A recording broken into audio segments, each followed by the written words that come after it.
My sister-in-law activated a fetal swap system, exchanging her daughter for my son. In our previous life, she desperately wanted a son but had 3 daughters in a row. Meanwhile, pregnant at the same time, gave birth to a boy and was hailed as the family's hero. When her youngest daughter was diagnosed with a developmental delay, my son proved to be exceptionally brilliant and was regarded as a prodigy from a young age. My sister-in-law was consumed with hatred at my son's banquet to celebrate his top ranking in the imperial exams. My sister-in-law carried me and jumped down the stairs. In this life, when my sister-in-law proposed the idea of switching babies, I immediately agreed. The top-ranking son she desires is the demon I wish to strangle day and night. 1. Host.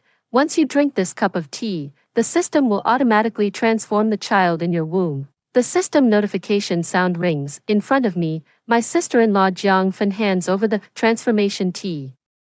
Drinking this tea, I will lose my identity as a guide and transform into a supporting NPC. My sister-in-law kept urging me to drink tea, her eyes fixed on me. Sister-in-law, we're really destined to be pregnant at the same time. This is a nourishing tea for a healthy pregnancy that I got from an old Chinese medicine practitioner. It's all for the baby's health, so give it a try. My mother-in-law chimed in with a smile. Yes, it's such a blessing for our family that both of you are pregnant at the same time.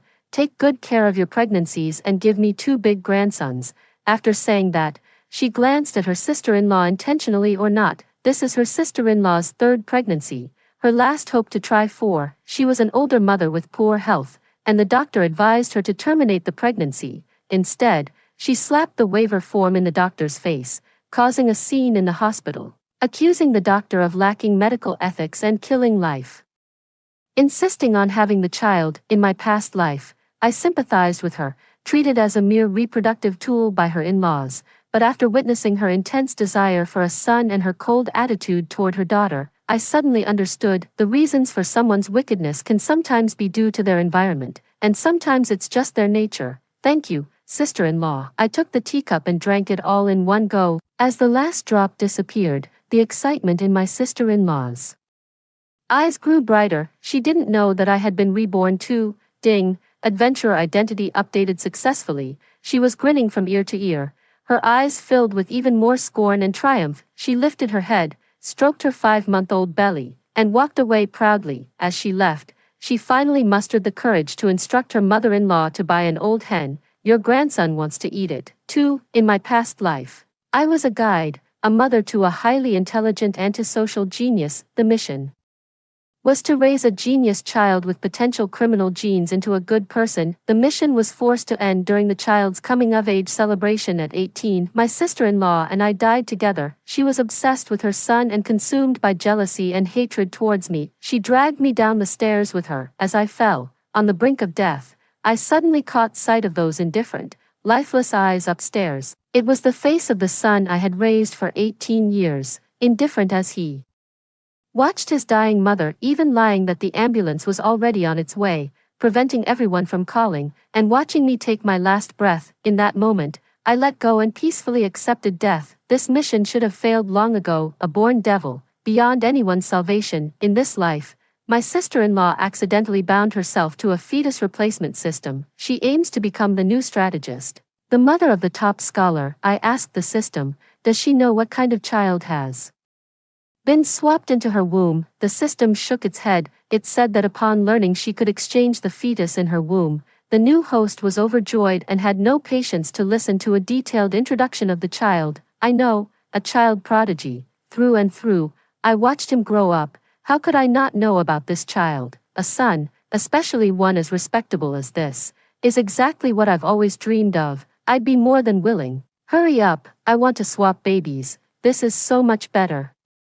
Then those 3 girls, 3 stupid girls can't compare to the value of a son. She also said that her sister-in-law has had it too easy in life, and it's time she had a problem child to experience some of life's hardships. The child swapped into my womb was her developmentally delayed 3rd daughter, a poor little girl who was despised by her own mother since childhood and called a retard to her face. I lowered my head and smiled, gently stroking my swollen belly. I whispered in my heart, baby, welcome to be mommy's daughter. The horror of that child, only the parents who are with him day and night can know. I wish your mother from your previous life all the best. 3. A week later, the sister-in-law called the mother-in-law out. That afternoon, the mother-in-law came back to pack her things and insisted on moving to her eldest son's house. The eldest son's house is small, and there are 2 kids around 10 years old. So there's no room for her. The mother-in-law wouldn't listen and insisted on going. Under her husband's questioning, she finally admitted it. The sister-in-law took her mother-in-law to a private hospital for a prenatal checkup,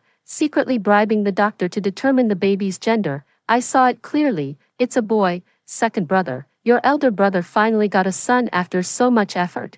You must take good care of him, no slacking off. Your elder brother needs a son to take care of him in his old age. I'll go and take care of him myself. That's the only way I'll feel at ease. My husband was hopping mad, saying the doctor had no medical ethics and illegally checked the baby's gender. My mother-in-law was displeased. What's so unethical about this? It's good news.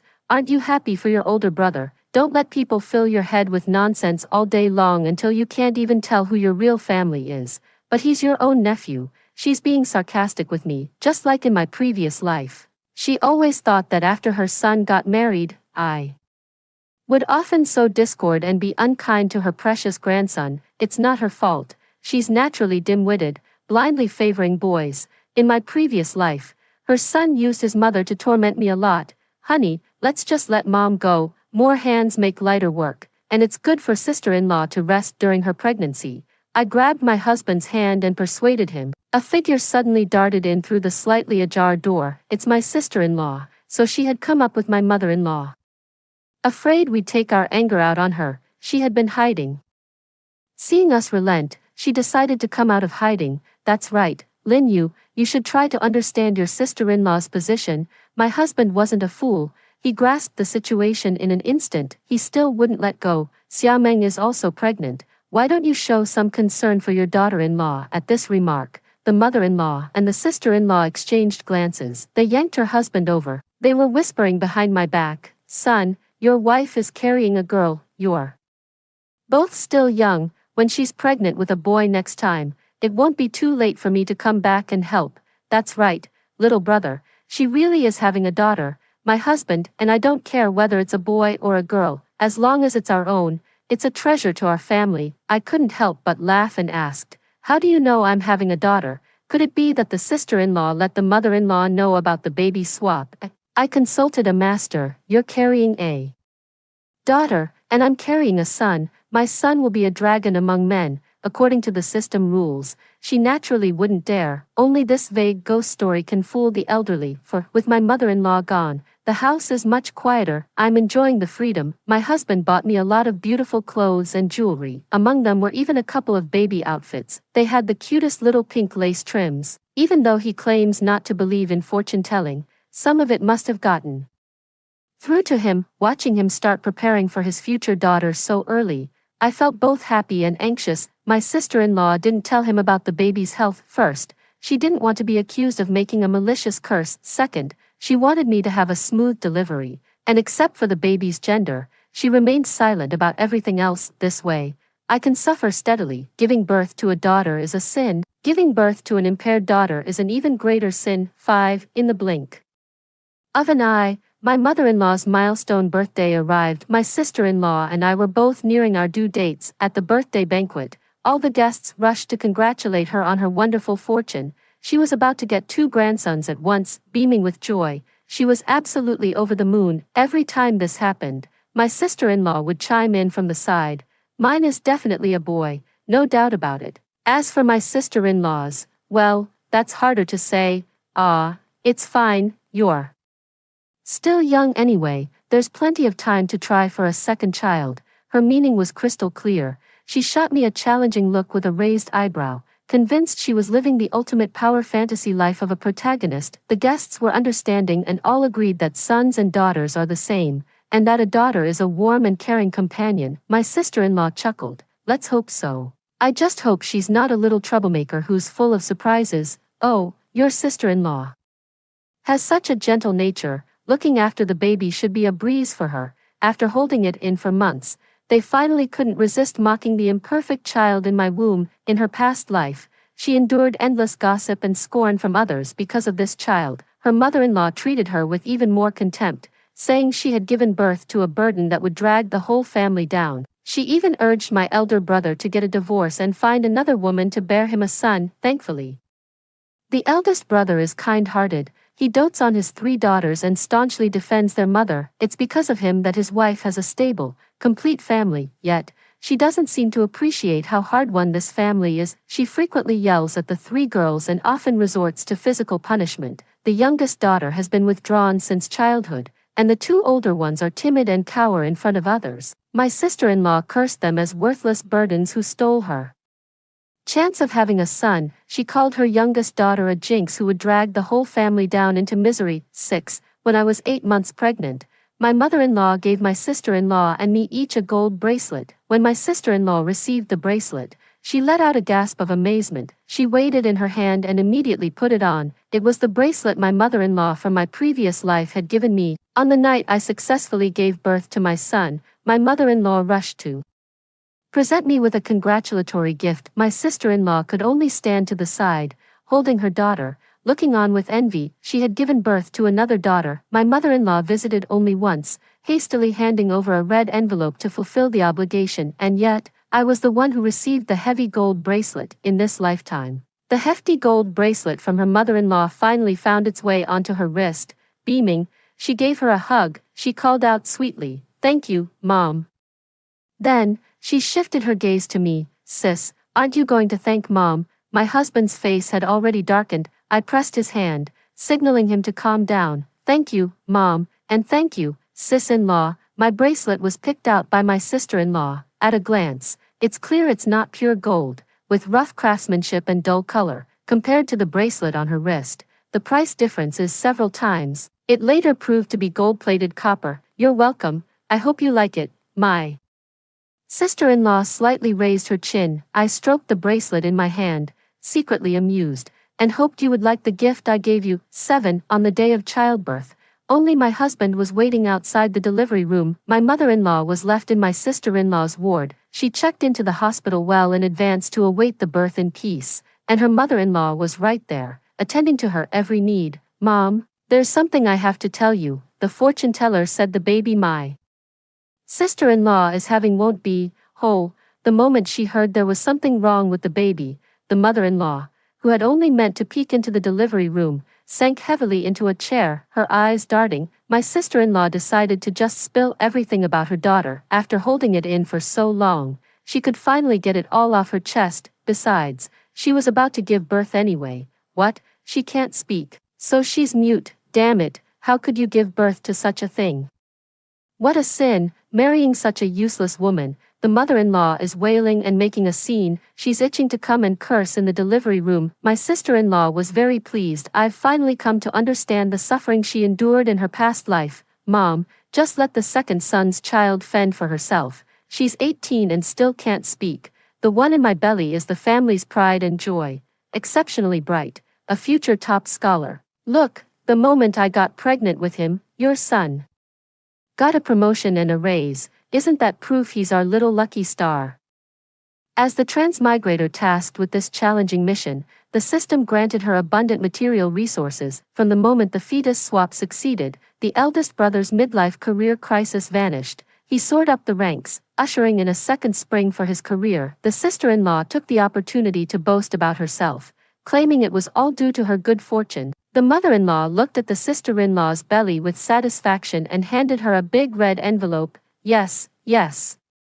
My grandson is the most important. This is the red envelope from your mother-in-law." Then she took out a beautifully crafted solid gold longevity lock. "And here's our grandson's longevity lock. You're truly the hero of our family." 8. After hours of agony, I finally heard the cry of my baby. It was clear and strong. The doctor congratulated me, saying I had given birth to a beautiful baby girl. Weakly, I smiled and carefully reached out to curl my finger around her tiny hand. "Welcome to the world, my little girl. I'm so glad you're my daughter. I hope you grow up healthy and strong." It was as if she could sense what I was feeling, her big, round eyes wide open. She cried even louder. They took the baby for her newborn checkup. Just as I was wheeled back into the room, I saw my sister-in-law's beaming face. My husband confronted his mother. Demanding to know why she hadn't come to see me even once during the many hours of labor, she stammered and muttered under her breath, "What's so special about having a girl? It's not like I haven't given birth myself. I had 2 sons back to back and never made such a fuss. Besides, it's still a..." The sister-in-law quickly interrupted her mother-in-law. She laughed to smooth things over. "Oh dear, I just felt unwell in my stomach, and I was worried about your nephew. Mom couldn't rest easy, so she stayed with me. Don't blame Mom, I need help here too. Your nephew is big, and carrying him is tough, not like your wife, carrying a girl. Her small frame is much easier." They already know I had a daughter, and their words are becoming more and more reckless. My sister-in-law sat down, rubbing her belly, and took out the longevity lock given by my mother-in-law. "Sister-in-law, this is a gift from Mom for the baby. You need to work harder too. This is passed down to boys, not girls. Try harder for the next one." My husband waved them out, claiming the need for rest. Sister-in-law wouldn't let it go and insisted on seeing the baby. "Look, if there's something wrong with the baby, if it's born not crying or making a sound, you shouldn't try to hide it. We're family, aren't we? Everyone should pitch in and help each other out. It's just a mute child. It's not like the family can't afford to raise one." My husband was furious. The baby had just been born less than an hour ago and was still undergoing the newborn checkup when someone came gloating, saying the child was mute, flaunting the fact she's carrying a son. "That's more than anyone could take. Get out of respect for you as my elder sister-in-law, and because you're with child, I've held my tongue time and again, but you just keep pushing your luck. I'd love her even if she were mute. That's still better than a sexist like you. How can you be so backward in this day and age? You're a woman yourself. Why don't you hate yourself enough to go jump in a river?" After that outburst, silence fell over the hospital room. The elder sister-in-law was in tears, insisting that the fright had caused her to miscarry. Although her son didn't directly scold her, the mother-in-law could clearly hear the accusation in his words. After all, her disdain for her daughter was written all over her face. Livid with rage, she shielded the sister-in-law, throwing herself on the ground in a tantrum and vowing to disown her son. "Married a wife and forgot your mother. I raised you this big, and you've lost your conscience. Your sister-in-law is right, eh?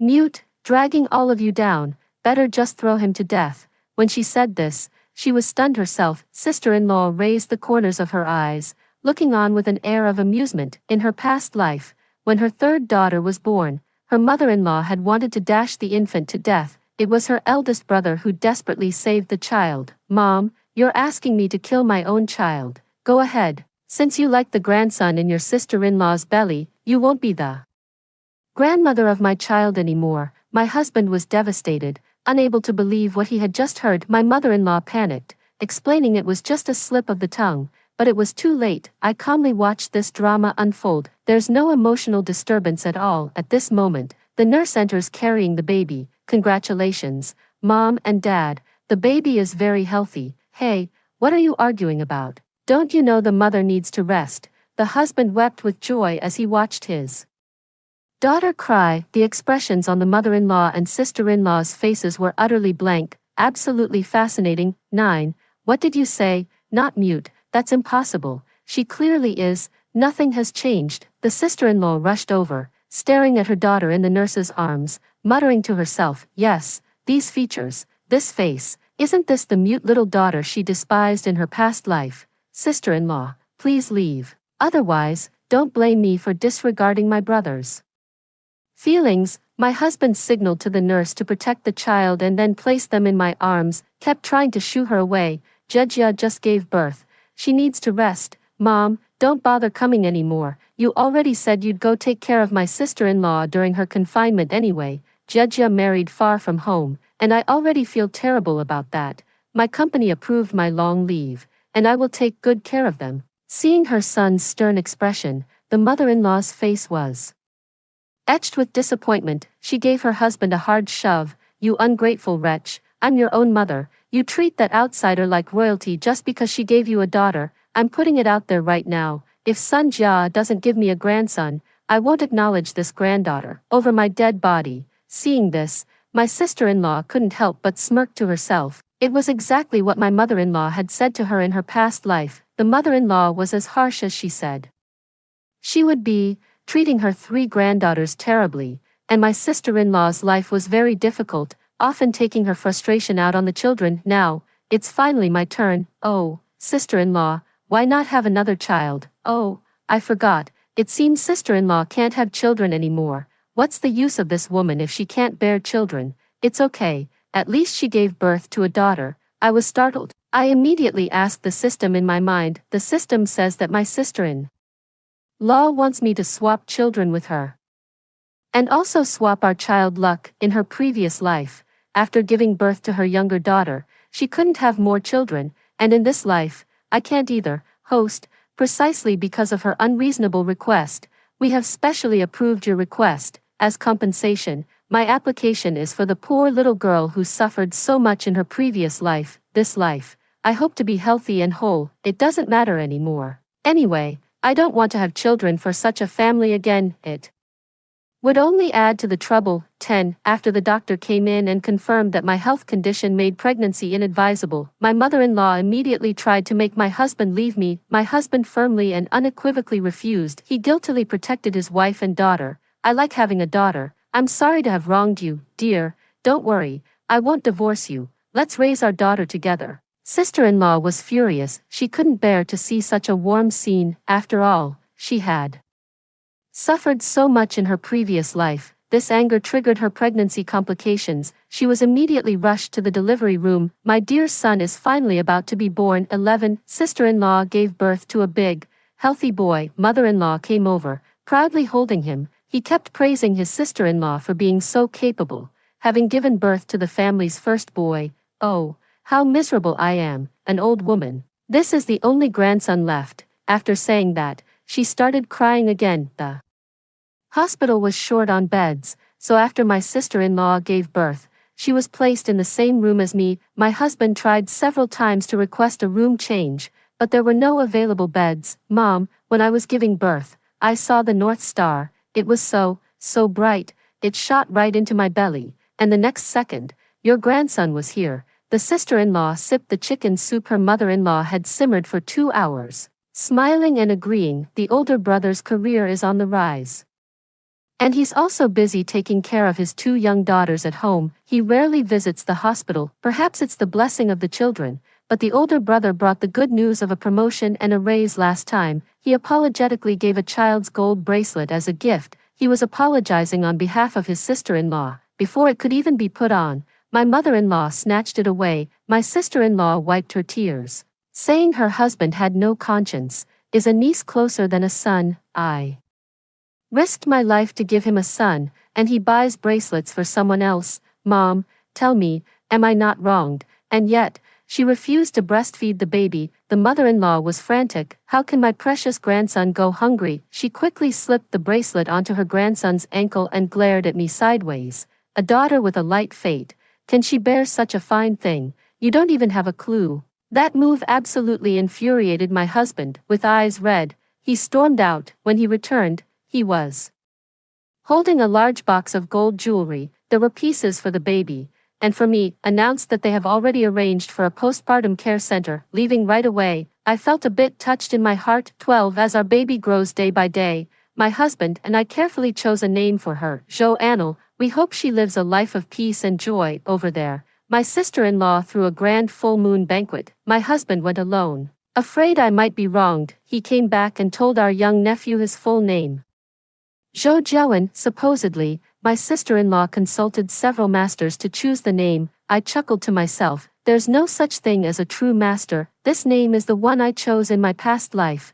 After wearing out countless books, afraid of making a mistake in this life, I simply stole the name outright. I gently rocked the cradle, amusing my daughter with a toy. The daughter giggled non-stop. Lulu, this lifetime, Mom will love you dearly. I will never let you become the pitiful Zhou Pandi of your previous life. 13. Even in kindergarten, Zhou Jiawen was already known far and wide as a child prodigy. He had mastered everything from the 300 Tang poems to elementary school math problems. Local newspapers even came to interview his mother. They asked her how she had raised such a child. Facing the camera, my sister-in-law looked smug. Oh, there's no secret to it. It's probably good genes and natural talent. My brother-in-law's daughter was born on the same day. By comparison, She's quite ordinary, even a bit problematic. Well, I've always tried to do good deeds. I suppose a parent's virtue can sometimes be passed on to their child. Soon, all the neighbors knew our family had a troubled child. Some even believed it was my own wickedness as a mother,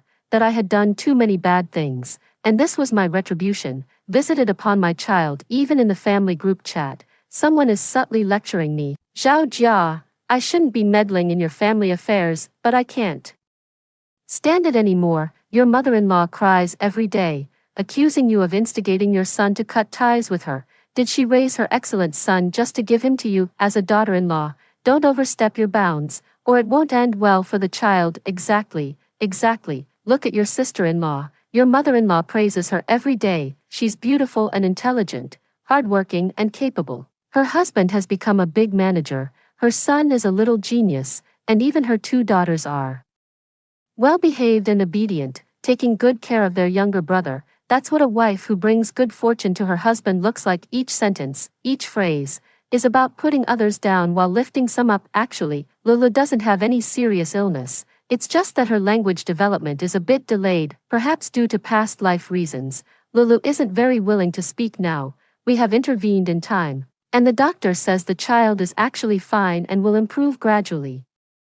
After my sister-in-law spread the word like this, everyone now thinks we have a little mute at home. Even in kindergarten, mischievous kids would bully Lele, throwing toys at her, holding hands and circling around her, laughing loudly, calling her little mute, and taunting her for not speaking. The criticism against me in the family group chat is growing more severe. I managed to calm my husband down, holding back his anger. At this moment, my sister-in-law spoke up. She posted a picture of her child's award certificate. Zhou Jiawen has won another award. The grandmother promptly sent a big red envelope, showering her darling grandson with affection. The relatives immediately jumped on the bandwagon, heaping on more praise. I picked up my phone at a leisurely pace. Congratulations, sister-in-law. Your son is so impressive. I've taken note of everything you elders have just said. Zhao Jia. Next, I'd like to ask for a favor from all the elders. 14. Countless photos were sent one after another. Along with them were the heartfelt words from my mother-in-law. Please help the elders take a look. Which woman is truly suitable for my husband?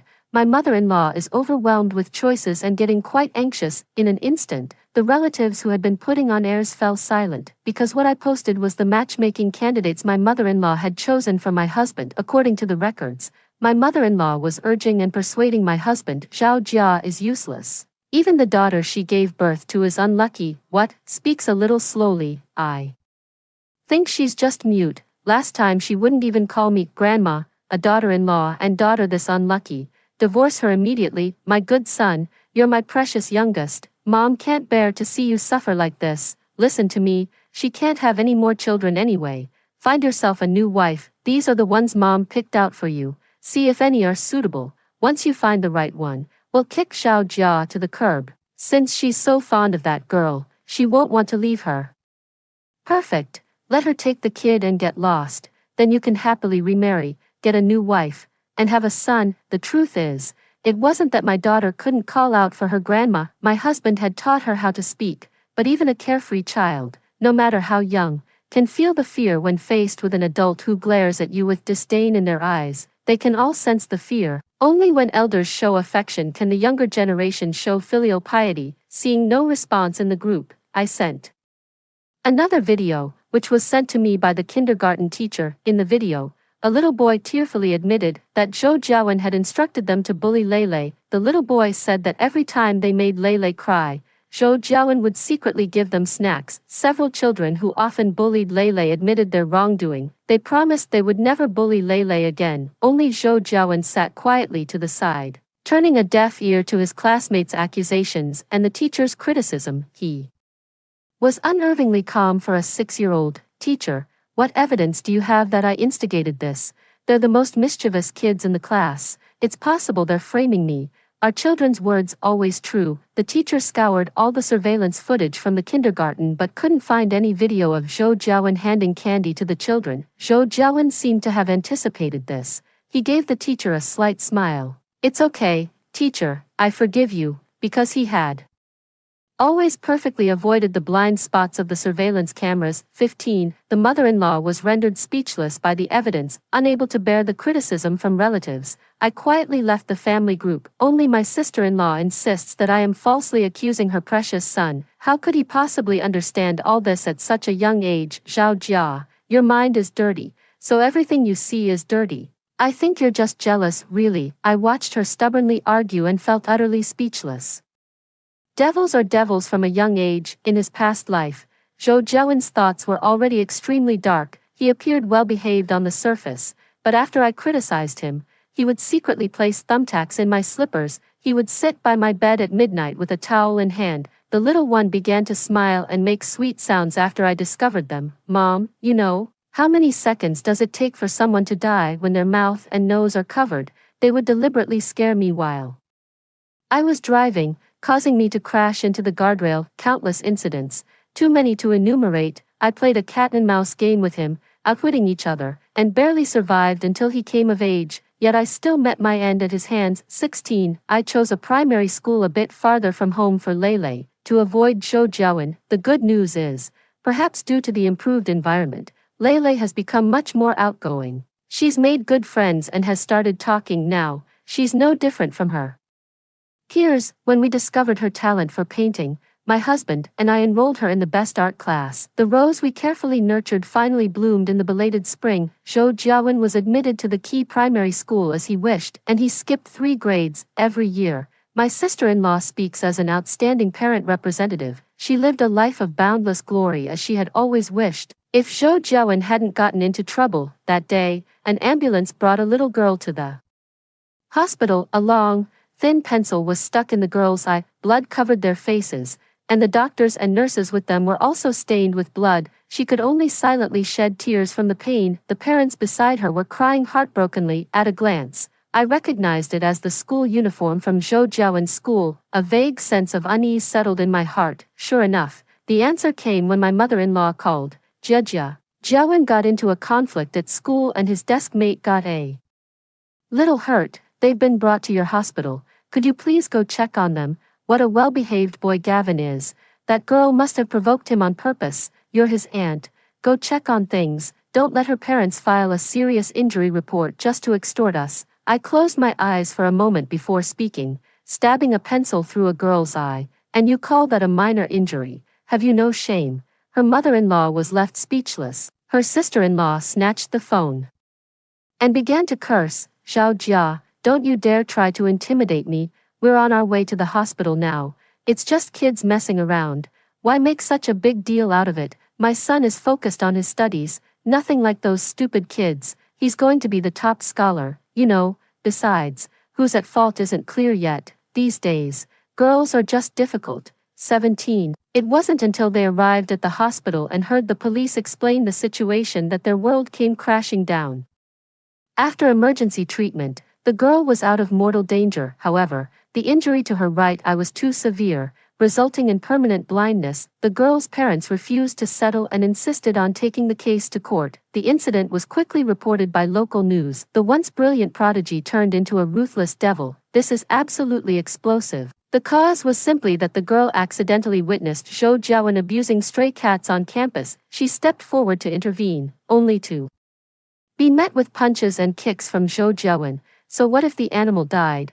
It's just a beast. Aren't you the least bit curious about what's inside its belly? Later, the girl reported Zhou Jiawen's despicable actions to the teacher. The school has always prioritized students' mental well-being. The teacher promptly reprimanded and counseled Zhou Jiawen, and informed his parents. His aunt didn't take it seriously. To her, all that mattered was that her son could continue to be a source of pride. For her, nothing else was important. Zhou Jiawen harbored a deep resentment. He sharpened a pencil to a fine point and, while the girl was taking her midday nap, thrust it up from beneath the desk into her eye. He thought he had evaded the surveillance cameras once again, but he had overlooked the fact that this top-tier primary school had the best facilities, having long since upgraded to a comprehensive, blind spot-free surveillance system. The parents could not accept the idea of such a monster attending the same school as their own children. There was a widespread demand for the school to take strict disciplinary action and expel Zhou Jiawen. My sister-in-law knelt on the floor, begging the principal for another chance, but he could only shake his head helplessly. Because of his child's actions, my eldest brother was demoted by his superiors, Zhou Jiawen was expelled, and his family had to pay a hefty sum of money, and so, the myth of the child prodigy vanished. 18. The grandmother refused to believe her grandson could be so malicious. She stormed into the hospital and threw a hysterical tantrum. He threatened the girl's family to get a letter of forgiveness so his grandson could return to school. He was dragged out by security. As luck would have it, he ran into me during my lunch break. She rushed forward and grabbed my sleeve. "Come on, help your nephew out. Pull some strings and get a new medical report issued. Just don't have it classified as a serious injury. You only have one daughter. Jiawen is so bright, he's bound to be successful, won't you need him to look after her in the future?" I shook her off and snapped, "Their daughter is blind, and you still think you've done nothing wrong? This is absolutely outrageous. Such a thing is utterly despicable, and I won't do it. Besides, we've been done since you started looking for a wife for your son. My daughter is wonderful, and that beast can't compare." Seeing that polite words didn't work, the mother-in-law put her hands on her hips and started yelling, "That girl only lost an eye, but my grandson got expelled. Now no elementary school in the city will take him. His bright future is ruined. You and your whole family have no conscience."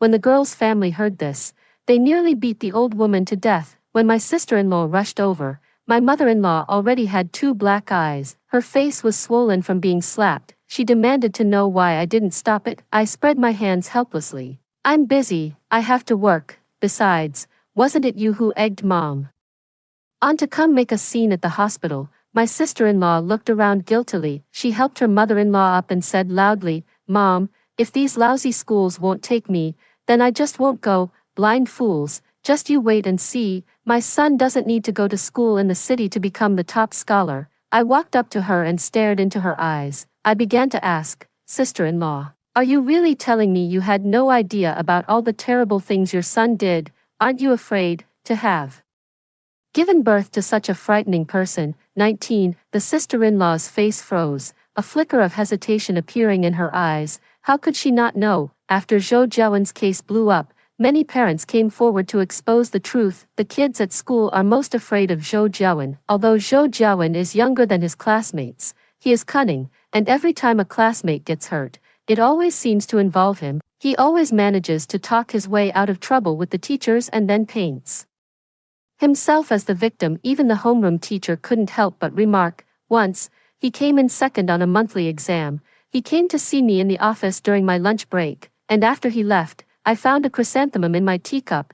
I have a severe chrysanthemum allergy. Even the scent can trigger an asthma attack. Later, I always caught a whiff of chrysanthemum scent from his textbooks. Who wouldn't be afraid of a child like that? In my past life, I constantly guided and monitored him, although Zhou Jiawen held a strong grudge. Fortunately, he never resorted to extreme actions that harmed others. In this life, my sister-in-law only cares about the honors he brings home, treating the child's extreme and cruel behavior as the quirks of a little prodigy. Aren't all those genius scientists a bit eccentric anyway? My sister-in-law retorted defiantly, silently covering the wound on her arm with her sleeve. It seems this child spares not even his own doting mother, our solitary and antisocial personality. The same thing. If I were you, I'd send him to a mental hospital. I interrupted. Zhao Jia, you crazy woman, are you jealous that I now have a genius son, raising a mute daughter yourself, with a black heart that doesn't wish well for others' sons? Your mute daughter, timid and weak-willed, like a jinx. My sister-in-law yelled at me, not noticing Lulu behind her. Since cutting off contact, Lulu hasn't seen her aunt. Mom, I won first prize in the drawing competition. The teacher said this can add points to my art score. Lulu pulled out a certificate and ran over happily. I lowered my head, touched her forehead, and gave her a thumbs up. Sweetie, you're amazing. This child before her eyes had the exact same face as her mute daughter from a past life, yet was now beaming with a radiant, joyful smile. My sister-in-law froze, with a complicated look in her eyes. She stared at Lele in my arms. Over and over again, her eyes reddening, she turned her head away and spoke with disdain. What's the big deal? It's just some crappy drawing contest. We have a pile of certificates at home. 20. I saw Zhou Jiawen again at my mother-in-law's funeral. It was the 10th year since my sister-in-law brought Zhou Jiawen back to our hometown to study. At that time, Zhou Jiawen was already an adult, about to take the college entrance exam. The grandmother couldn't bear to leave her eldest grandson, so she followed back to their hometown to take care of him. Over the past 10 years, she hasn't asked about us even once. She can't even pronounce Leilei's full name. She always said that there were many granddaughters, all useless, but only one grandson, that's the precious one. Now, this precious one became the chief culprit in causing her death. Zhou Jiawen attended school in the county town, the local middle school, in pursuit of better academic performance metrics. Admitted him, however, Zhou Jiawen grew increasingly unruly, according to the neighbors of his grandmother. Both his teachers and classmates were afraid of him. They feared the sinister glint in his eyes behind his glasses. The demon in the boy's heart grew stronger, with no outlet for its release. Several times, adults saw Zhou Jiawen carrying a black plastic bag into the alley. He would take out cat and dog food from his pocket, luring nearby stray animals. After they all foamed at the mouth and died, he would put them into the plastic bag and drag it away. The next day, some disemboweled animal carcasses would be glaringly displayed in the stinking gutter. When your mother-in-law was seriously ill, we went to visit him at his home. The child's room wasn't properly closed, and I sneakily peeked inside, nearly giving me a heart attack. Goodness, his bookshelf was full of glass jars, all containing the ears of kittens and puppies. It was terrifying. You know, no matter how outstanding such a person is, isn't he still a scourge to society? And let me tell you about your mother-in-law's death. The neighbor lowered her voice and leaned in close to me. At that moment, Zhou Jiawen looked over from a distance, his calm, placid expression concealing a razor-sharp danger. The neighbor jumped in fright and hurried away. Even if he didn't say it, I knew his grandmother's death was connected to him. Whenever Zhou Jiawen got into trouble at school, he would be taken home to rest. His grandmother was responsible for taking care of him. After years of hardship, his grandmother had wasted away to a shadow of herself. Later, when she fell ill and was bedridden, she hoped Zhou Jiawen would look after her a little. Zhou Jiawen always brushed things off with the excuse of being busy with studies. Sometimes, waiting for his sister-in-law to get off work, he would realize that his mother-in-law hadn't eaten or drunk anything all day. As for Zhou Jiawen, he took good care of himself. Finally,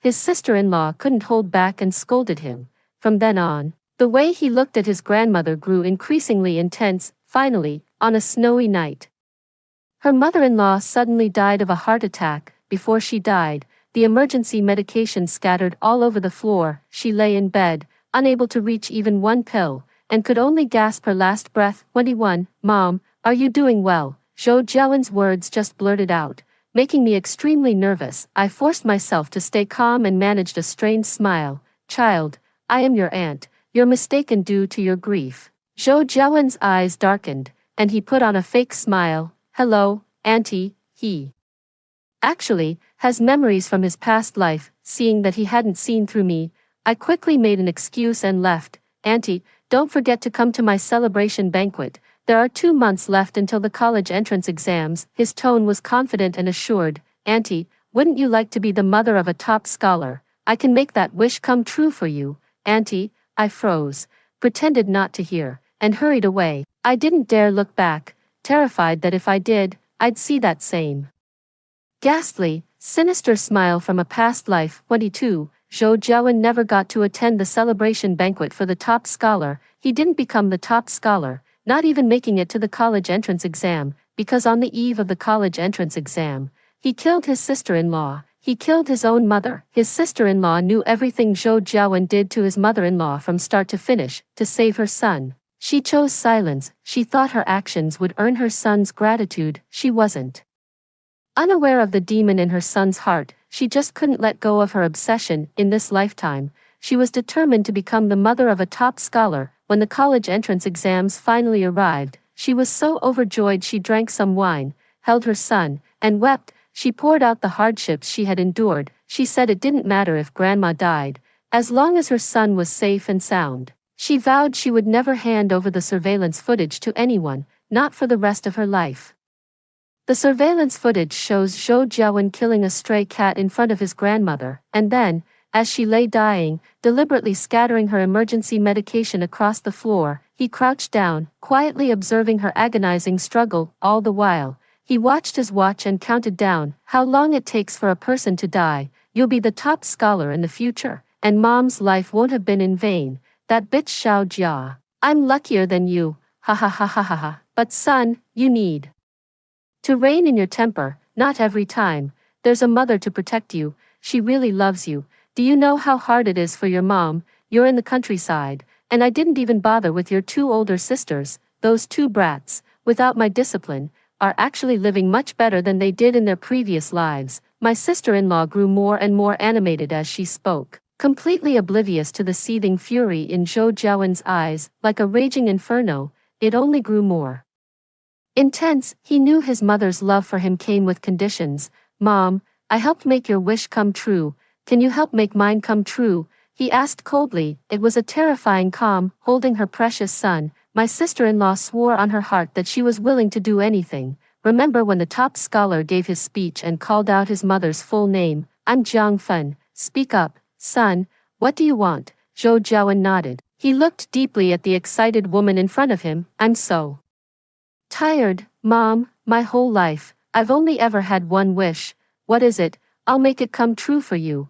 Thanks, Mom. The next instant, my sister-in-law stared at the blade in her own heart in utter disbelief. Blood gushed from her mouth, yet she had not a shred of strength left. Zhou Jiawen pulled the knife out, only to plunge it into her stomach. My wish is to kill someone with my own hands. You're such a great mom. 23. The day Zhou Jiawen was sentenced to death, I went to see him. After review, the system has decided to terminate the antisocial personality disorder support program every cycle. The outcome remains the same. Mom, it's been a long time. Zhou Jiawen smiled and nodded at me. His eyes remained utterly devoid of emotion. Have you ever felt a shred of remorse in your past life? And in this one, you killed your own mother, you monster. I confronted him in a rage, even wanting to take him out with my own hands. He tilted his head, a look of confusion on his face. From behind the glass wall, and what kind of feeling is that? Mom, I never learned that.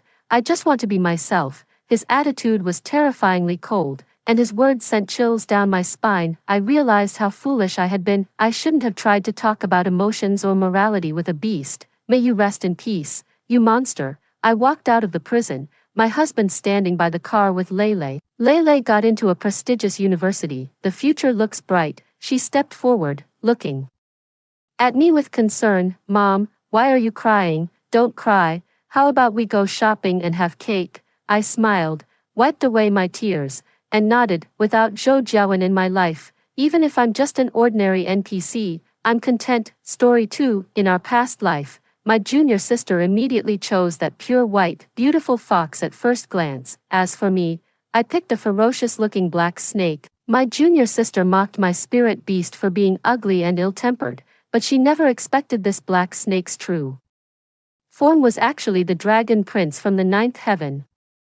The moment the prince returned to the ninth heaven, he demanded to marry me as his crown princess. My junior sister went mad with jealousy, hugging me as she detonated her golden core to perish together. Reborn in this life, she couldn't wait to snatch the black snake first, leaving me no choice but to take the white fox. Little did my junior sister know, being the crown prince's consort isn't as glorious as it seems. Extracting spiritual roots, severing meridians, gouging heart's blood, these experiences shall be yours to endure. Master, I want this black snake, junior sister Mirabelle coquettishly pleaded to the master. The master showed a disapproving expression. Mirabelle, this black snake seems to carry too much ferocity in its aura. It might be difficult to control. The white fox, on the other hand, has a much gentler spiritual energy. It would suit you better. Mirabelle hugged the black snake tightly, refusing to let go. No, master, your disciple just loves this black snake. I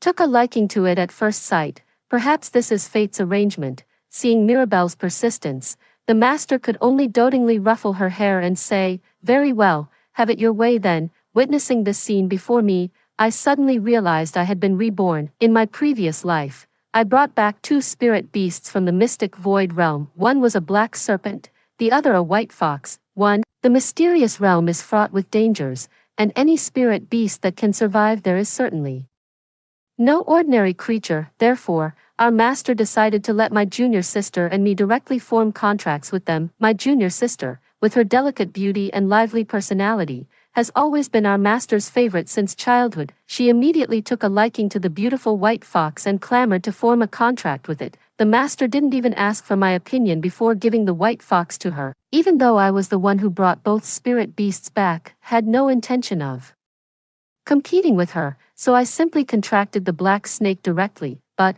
what no one expected was, this seemingly ordinary black snake was actually Lucian, the dragon prince from the ninth heaven. He descended to the mortal realm merely to undergo tribulations, yet by chance I brought him out of the mystic void realm, making him my contracted spirit beast. After Lucian regained his princely status, his first act was to marry me as his crown princess. My junior sister Mirabelle was green with envy at the time, having always demanded the best since childhood. How could she tolerate me being above her? Thus, in extreme unwillingness, she actually self-destructed her golden core to perish together with me. I withdrew my wandering thoughts and naturally picked up the white fox. Feeling the fluffiness in my hands, my mood became even more cheerful. Then I shall wish my junior sister achieves her desires, living in harmony with her contracted spirit beast, relying on each other. Mirabelle carefully cradled the black snake, treating it like some long-lost treasure that had been recovered. She looked at me disdainfully.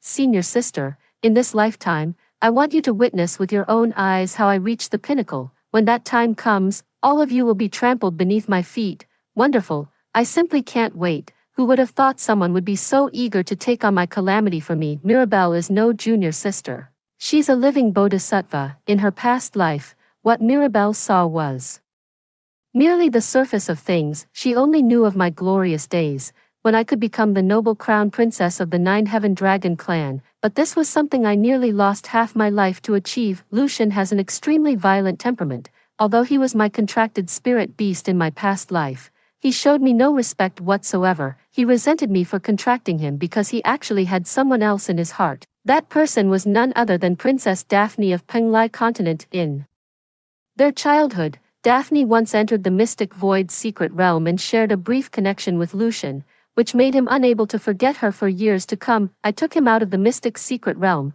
which in his eyes might have been seen as ruining his destined marriage, let alone forming a covenant with him. Thus, no matter how much effort I put into caring for him, he remained as cold as ice toward me. Later, Daphne came to Luyun's sect to seek apprenticeship and became my junior sister, making Lucian's heart cling even more to her. When Daphne's spiritual root was damaged, Lucian dug out mine and gave it to her. When Daphne was poisoned, Lucian sent me to the perilous land of slaughter to find the antidote, for which I severed all my meridians. After Daphne was severely injured, Lucian made me extract heart's blood daily to heal her. Only after Lucian had tormented me to the brink of death did he successfully overcome his tribulation and ascend as the crown prince of the Nine Heavens. Gazing at my lifeless form, he suddenly attained enlightenment and realized I was his true love. He then recklessly insisted on making me his consort, defying even the heavenly emperor's will. Truth be told, even if Mirabelle hadn't dragged me to death with her in our past life, my fate probably wouldn't have been much better. After all, how could the noble crown prince possibly marry a mere mortal? Given a second chance at life, I'd rather stay as far away from Lucian as possible. Since Mirabelle is so eager, let her go and experience the torturous love with Lucian. I just want to focus on cultivation, striving to secure a foothold in this dog-eat-dog world. I carried the white fox back to my cave dwelling. It lazily glanced at me, then turned its fluffy tail towards me, clearly unwilling to say more. I sighed inwardly, thinking it's exactly the same temperament as in my past life. In my previous life, I heard that although this white fox had pure bloodline, it strongly disliked being close to humans. Mirabelle had formed a contract with it for a long time, yet never even got to see its human form. I spoke politely yet distantly. You don't need to be so wary of me. Since you're unwilling, I won't form a contract with you. The white fox froze for a moment, then suddenly turned its head to look at me. It finally spoke its first words to me. You took me away, yet refused to form a contract with me. Unlike Lucian's sinister ruthlessness, the white fox's voice was pure and melodious, instantly evoking goodwill just by hearing it. This is only natural. All matters should be based on mutual consent. My contracted spirit beast will be my lifelong partner. Why would I seek a companion who's merely physically present but emotionally distant? I don't require my spirit beast to be exceptionally powerful. I only ask for its genuine sincerity toward me. The white fox examined me with surprise, sizing me up for a moment before suddenly speaking somewhat shyly, forming a contract with you isn't entirely out of the question. However, we fox spirits have always been devoted to one love. If I choose you, then even if we have to search the highest heavens or plumb the deepest hells, I would never abandon you. But I'll need some time to verify the truth of your words. As soon as the words were spoken, a sudden flash of white light appeared before my eyes. Immediately after, that snow-white fox transformed into a beautiful young man. The youth's skin was flawlessly fair, with exquisitely sculpted features, and a head of silver hair cascading freely over his body. Such peerless beauty could not possibly belong to the mortal realm. Most crucially, the youth was completely unclothed at this moment, his jade-like body fully exposed before my eyes. My face flushed crimson instantly, leaving me frozen in place. Oh my, who would have thought this fox would look so stunning after transforming? Even 10 Lucians combined couldn't compare to a single strand of his hair. Why aren't you looking at me? After the white fox took human form, even its voice gained a bewitching charm, truly living up to being a fox spirit.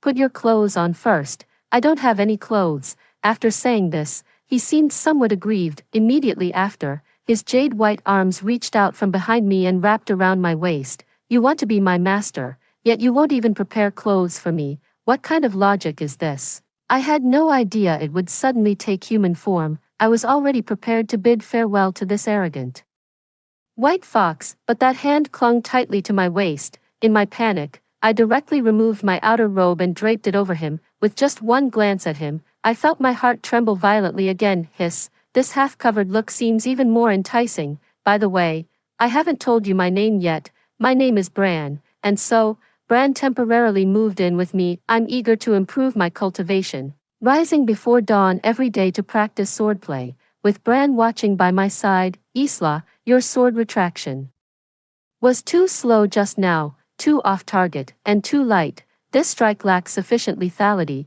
This move is somewhat better, but still not quite there. Bran sprawled lazily on the rattan chair, his robe loosely open, revealing his firm chest. While practicing swordplay, I couldn't help stealing glances at him, which stirred up a fire within me. This male fox, putting on such an act, isn't he deliberately trying to distract me? Then tell me, if this won't do and that won't do, what exactly should I do? I strongly suspect Bran did it on purpose. Yet the next second, the silver-haired youth suddenly approached me and embraced me from behind. His warm breath instantly brushed against my face. My body stiffened. Then, Bran grasped my wrist and guided me through the move I had been struggling with. Focus, channel your spiritual energy to the tip of the sword. Bran's voice reached me, and I quickly snapped back to attention, following his movements to execute an entire sword technique.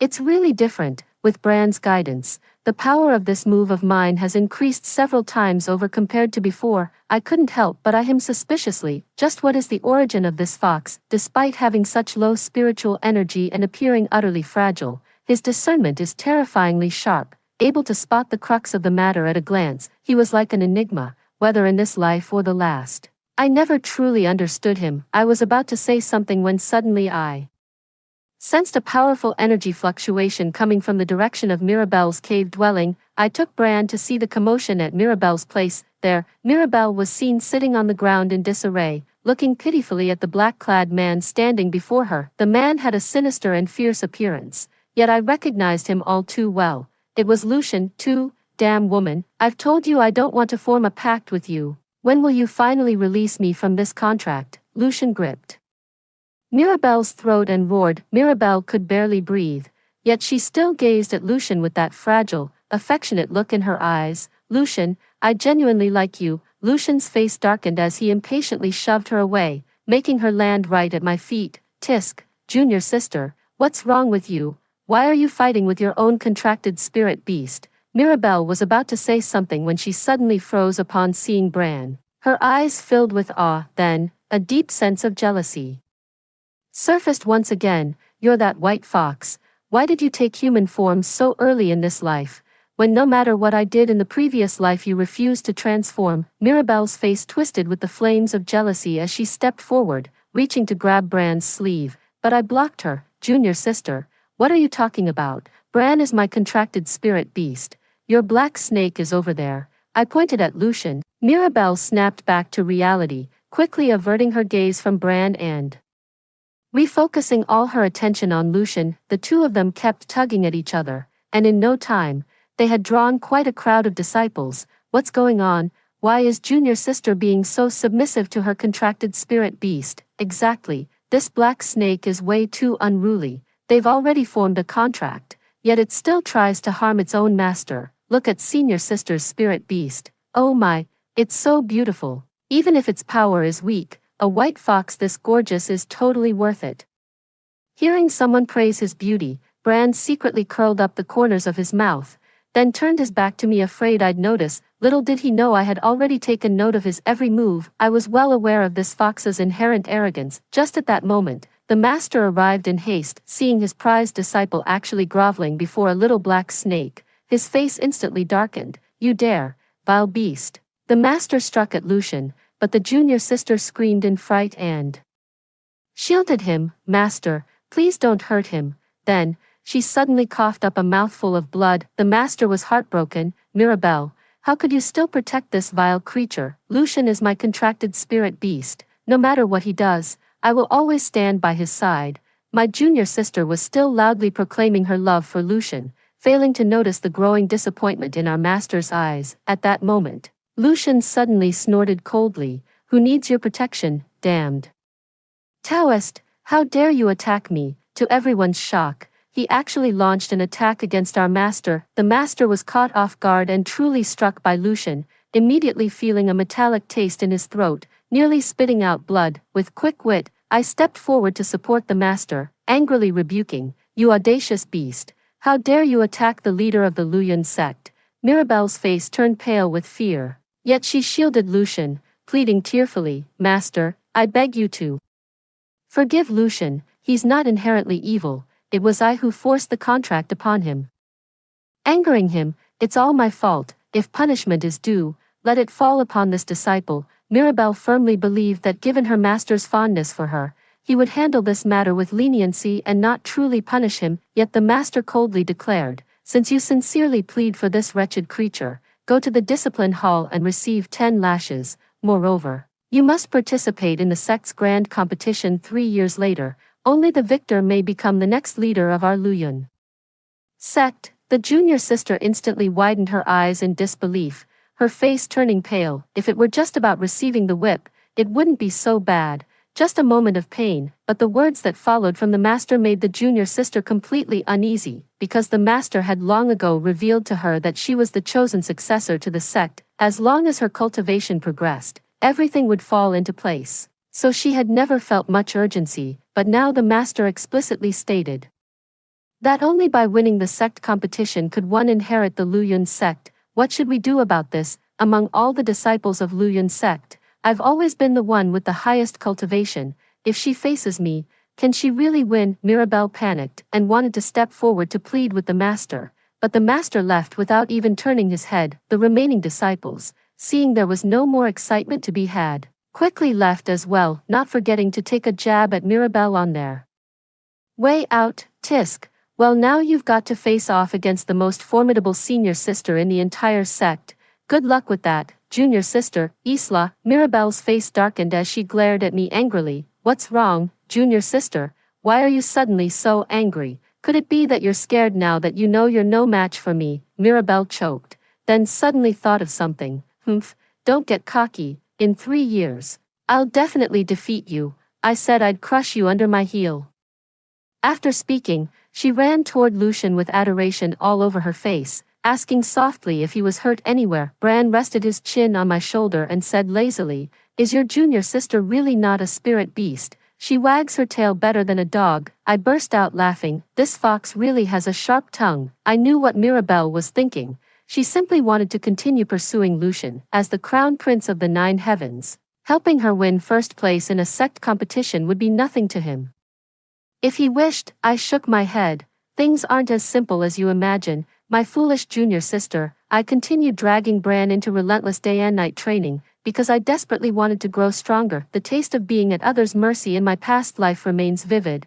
I know well that only with a strong fist can one speak with authority. If in my past life I had the power to rival the 9 heavens, I would have slain Lucian with a single sword stroke long ago. How could it have come to such a miserable state? In the following days, I was astonished to discover that no matter how fast I progressed, Bran could always keep pace with my rhythm. Though his spiritual power showed no increase, he always managed to pinpoint the crux of the problem with uncanny accuracy. With such sharp eyes, I'm afraid even our master can't compare to him. As days passed by, news about Mirabelle and Lucian would occasionally reach us. Now the entire sect knows that the junior sister has become a dog licking the boots of that beast, exerting all efforts just to earn a smile from him. She spends all day trying to please Lucian and hasn't visited the training grounds for a long time, seemingly determined to take shortcuts all the way. However, she won't get her wish, because on this day, Daphne finally arrived. As the little princess of Penglai continent, Daphne's noble status allowed her to directly become the master's disciple. She became the new junior sister. Coupled with her exquisite beauty and gentle temperament, she quickly gained immense popularity. What Mirabelle found most unacceptable was Lucian suddenly becoming ruthless in demanding to dissolve their contract. That day, as Bran and I were returning from the training ground, we suddenly heard Mirabelle's piercing scream, "Lucian, I've sacrificed so much for you, and now you want to break our bond for this woman? I've long told you I despise you. It was you who forced me to stay. My heart belongs only to Daphne. Stop wasting your efforts." Lucian's look of disgust pierced Mirabelle's heart, causing large teardrops to fall from her eyes. Daphne giggled softly. "Senior sister, forced affection isn't sweet. Since Lucian's heart doesn't hold you, why insist?" Mirabelle glared at her with venomous hatred. I knew that with Mirabelle's jealousy, going astray was the most natural thing, and she was only missing the final push. Sure enough, it wasn't long before I heard that Lucian had brutally dug out Mirabelle's spiritual root. Daphne had encountered cultivation obstacles years ago, which damaged her spiritual root. Now, joining the Luyun sect, she also aims to restore it. Lucian somehow heard about this matter and actually said to Mirabelle, "Since you love me so much, why not offer your spiritual roots to Daphne? It would fulfill a long-held wish of mine." Upon hearing this, the master was furious. After all, Mirabelle was his beloved junior disciple whom he had doted on since childhood, and there was still some affection between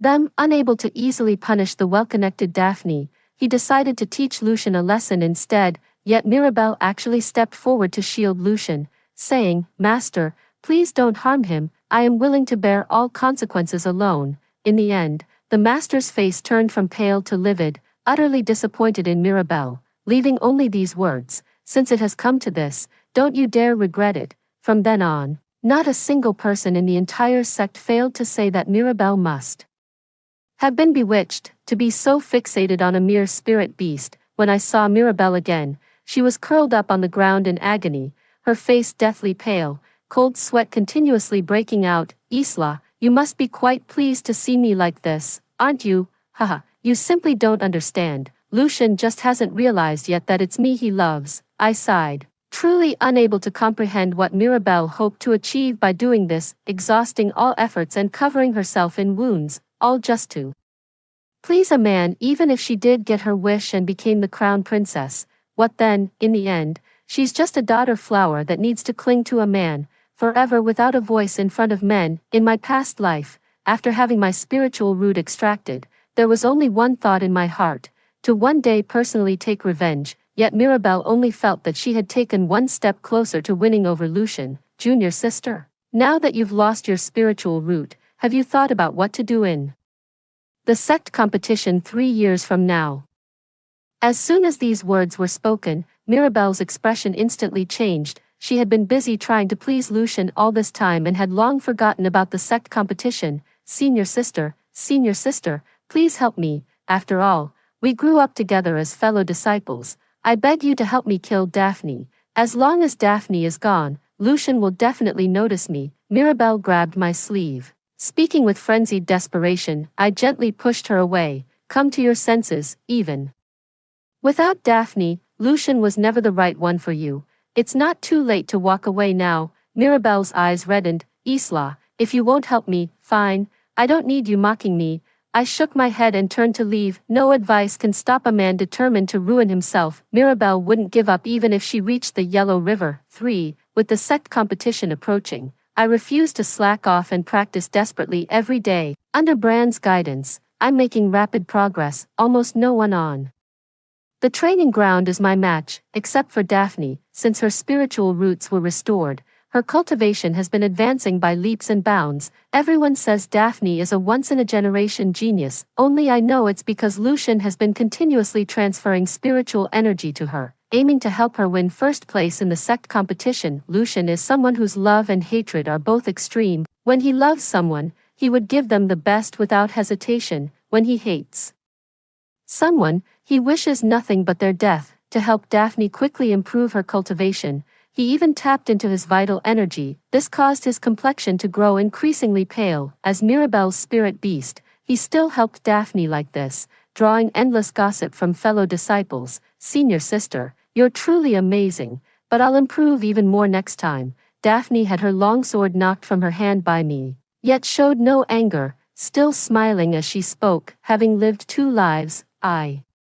naturally knew she wasn't someone simple. Daphne's methods are far more sophisticated than Mirabelle's. With just a few words, she can turn the situation to her advantage. In my past life, she effortlessly had Lucian torment me to the brink of death.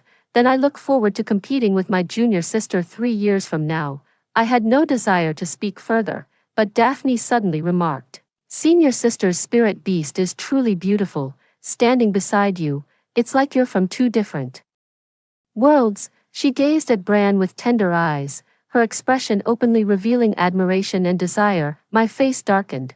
Who wouldn't recognize such sarcastic words? And to think, she actually set her sights on Bran. Just as I was about to speak, Bran wrapped an arm around my waist, rested his chin on my shoulder, and murmured ambiguously, "Thank you for the compliment. We fox spirits value appearance highly, and our chosen masters must be beauties, so you'd better not set your sights on the fox spirits." As soon as these words were spoken, Daphne's expression immediately changed. Bran was blatantly mocking her for being ugly. As the little princess of Penglai, when had anyone ever dared to ridicule her like this? Now that her dignity had been slighted, she felt thoroughly uncomfortable.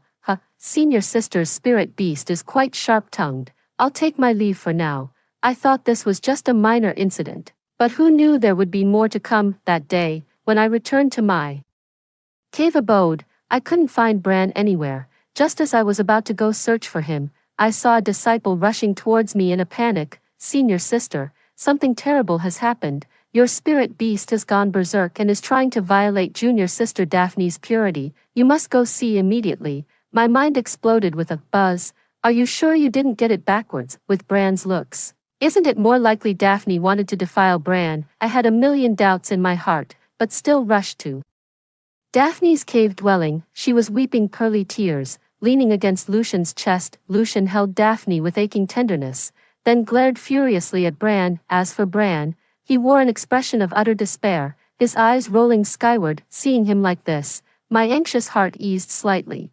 As long as he was unharmed, nothing else mattered. "What's going on?" I subtly shielded Bran behind me without changing my expression. When Daphne saw me arrive, tears immediately streamed down her face as if she'd suffered the greatest injustice. "Senior sister, you must stand up for me. Just now Bran actually tried to assault me, and I was nearly powerless to stop him. Even if he's your spirit beast, senior sister, he can't bully others like this. I'm an innocent girl, and my reputation was almost ruined by him." Lucian was heartbroken and shouted at me, "Isla, hand over that fox if you know what's good for you, otherwise don't blame me for being rude." I was almost laughing in anger, and Bran was clearly even angrier than me. "Assault you, even if something happened between us? It seems like you'd be the one taking advantage, wouldn't you? How desperate would I have to be to harass you? Clearly, you lured me here, and when your seduction failed, you resorted to slandering me." After Bran finished speaking, I finally understood what had happened. I had long suspected Daphne had feelings for Bran, but I never imagined she would be so brazen, shamelessly attempting to seduce him without any regard for decency, and she's supposed to be a noble-born lady of high standing. What a disgrace to her family's honor. You claim Bran assaulted you.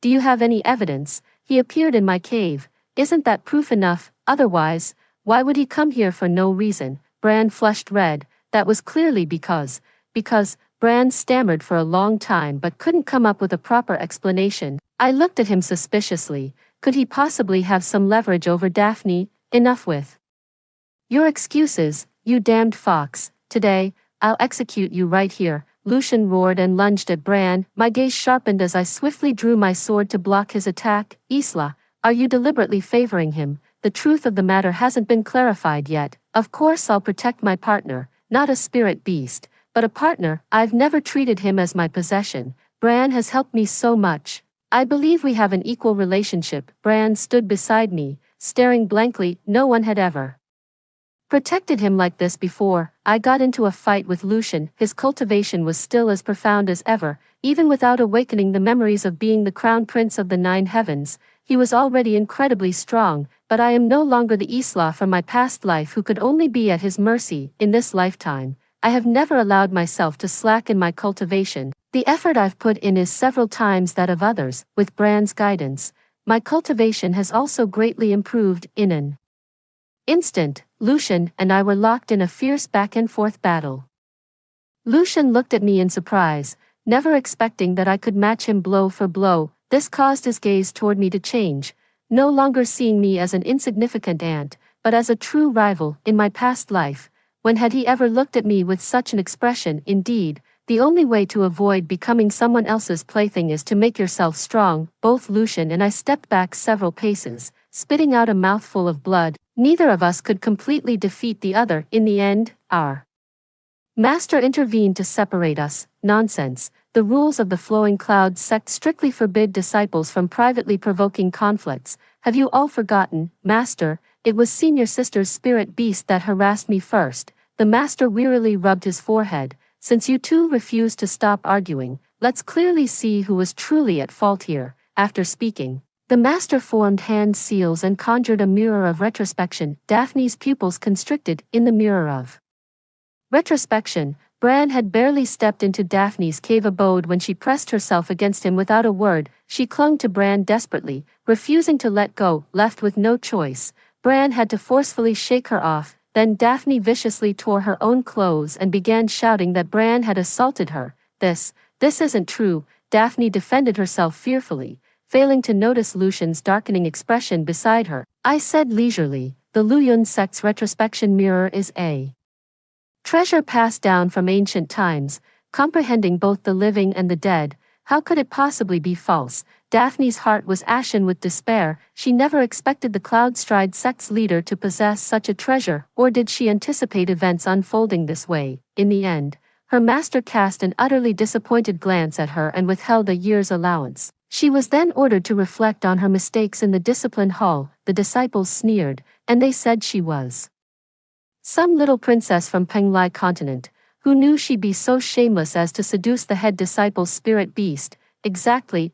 I used to think she was gentle and kind, but who would have guessed she's so venomous at heart? Daphne didn't dare look at Lucien's expression. It's not like that, brother Lucien. Please let me explain. All she got in response was Lucien's angry back.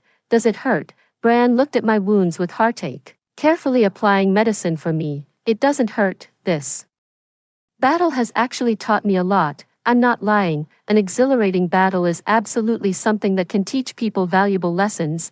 Why did you fight for me? Why do you believe in me so much? Bran suddenly looked at me with reddened eyes, interrupting my train of thought. I already told you, you're my comrade. I know your character. You could never do something like that, so of course I'd stand up for you. Bran's amber eyes gazed at me, suddenly brimming with an emotion I couldn't comprehend, tender yet lingering, completely opposite to how Lucien had looked at me in my past life. Under such a gaze, my heart began pounding violently. Wait, so why exactly were you in Daphne's yard? Bran said angrily. It's because she told me you got injured during training today and were recuperating in her cave. I panicked and rushed over without thinking. So Bran fell for it because he was worried about me. While finding it amusing, a warm feeling also surged through my heart. Are you so worried about me because you like me? Bran froze. Then even the roots of his ears turned a faint pink. The next second, a fox tail wrapped around my waist. You've been so kind to me. I naturally have feelings for you. After saying this, Bran looked at me expectantly, bewitched by his beauty. I blurted out without thinking, I feel the same way about you. Instantly, the corners of Bran's eyes turned a bewitching red, as if he was struggling to restrain something, his breathing growing noticeably quicker. Then, an expression of unbearable longing appeared on his face. Having lived 2 lives, how could I not know what this meant? Yet I pushed him away in panic. Do foxes just enter heat whenever they feel like it? Bran looked somewhat aggrieved. We fox spirits express our feelings most directly, without all the convoluted ways you humans have. Once we've chosen you, we simply can't restrain our affection. But that still doesn't mean you can just. I wanted to refuse.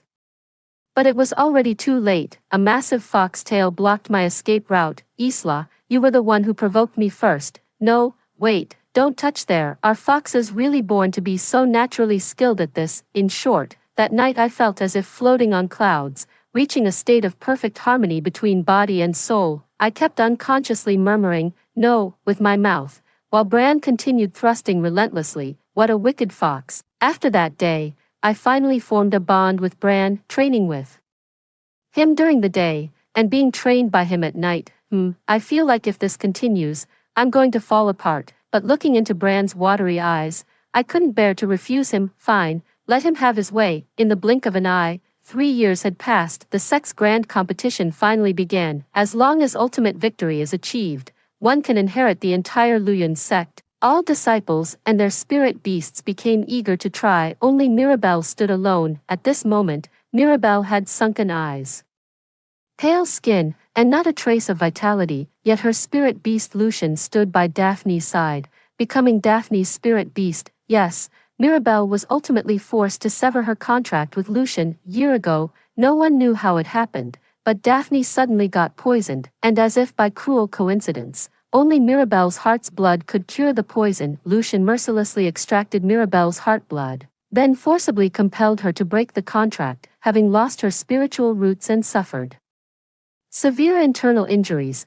Mirabelle had now become an ordinary mortal. She was even weaker than a typical mortal. Her tragic story drew sighs throughout the entire sect, with even the sect master continuously lamenting. Even at this point, Mirabelle still says, I was born for Lucian. Even if he wanted my life, I would give it to him. For hopeless, I shook my head. Mirabelle had completely lost her mind. After giving so much, it was utterly unrealistic for her to give up on Lucian. Everything now depends on her own fate. I focused all my attention on the sect competition. After forming a bond with Bran, our coordination improved. My cultivation was already advanced, and now no one could stand against me. Until I faced Daphne and Lucian, I knew that defeating them would make me the next leader of the Flowing Cloud sect. Senior sister, after you, Daphne said coldly. We moved almost simultaneously. After one round, I couldn't help but feel shocked. Daphne's cultivation has actually progressed so quickly. Just how much spiritual energy has Lucian been transferring to her? How deeply devoted he is. Even after Daphne's true nature was exposed last time, he still selflessly gives to her without complaint. But I'm not inferior either. No matter how Daphne attacks, I can easily counter it. Her cultivation was all forcibly built up by Lucian. She has abundant spiritual power but severely lacks real combat experience. I'm different. I spar with Bran daily, so I have both cultivation and combat skills. Before long, I had drained most of Daphne's spiritual power, and her techniques weakened. I seized the moment and knocked her to the ground. Lucian tried to stop me, but Bran held him back relentlessly. Damn fox, get lost. Lucian found Bran extremely troublesome. Despite his weak spiritual power, he managed to block him with bizarrely unpredictable movements. You lost. I raised my sword and sent Daphne flying under her disbelieving gaze. Daphne landed heavily on the ground, spitting out a mouthful of blood. The final winner of the sect competition, Isla. As long as Daphne is knocked off the stage, that counts as a loss. At this moment, I joyfully embraced Bran. 3 years of effort have not been in vain. In my previous life at this time, I had already become a cripple who could no longer cultivate, but in this life I've reversed my destiny. Bran held me gently, his eyes brimming with love. Isla, you've always been my pride. How is this possible? I didn't lose. Daphne couldn't accept the result, murmuring to herself. Suddenly, Daphne's eyes widened. In shock, staring in horror at the long sword piercing through her chest, Mirabelle was laughing wildly and triumphantly, even tears streaming from her eyes. You're finally dead, finally dead. I've waited so long for this chance. Ha ha ha ha, now that you're gone, brother Lucian will be mine. No one could have imagined that Mirabelle would kill Daphne right before everyone's eyes. With a desperate wail, Lucian violently sent Mirabelle flying. Daphne, Daphne, don't be afraid. I'm here, Lucian continuously channeled spiritual energy into Daphne's body, but ultimately Daphne still lost all signs of life. Daphne, Lucian roared in agony with bloodshot eyes, and then an incredibly powerful energy surge suddenly emanated from his body. Oh no, run! I grabbed Bran and bolted, because I knew this scene all too well. Lucian was about to awaken, the wind rose and clouds surged, with lightning flashing.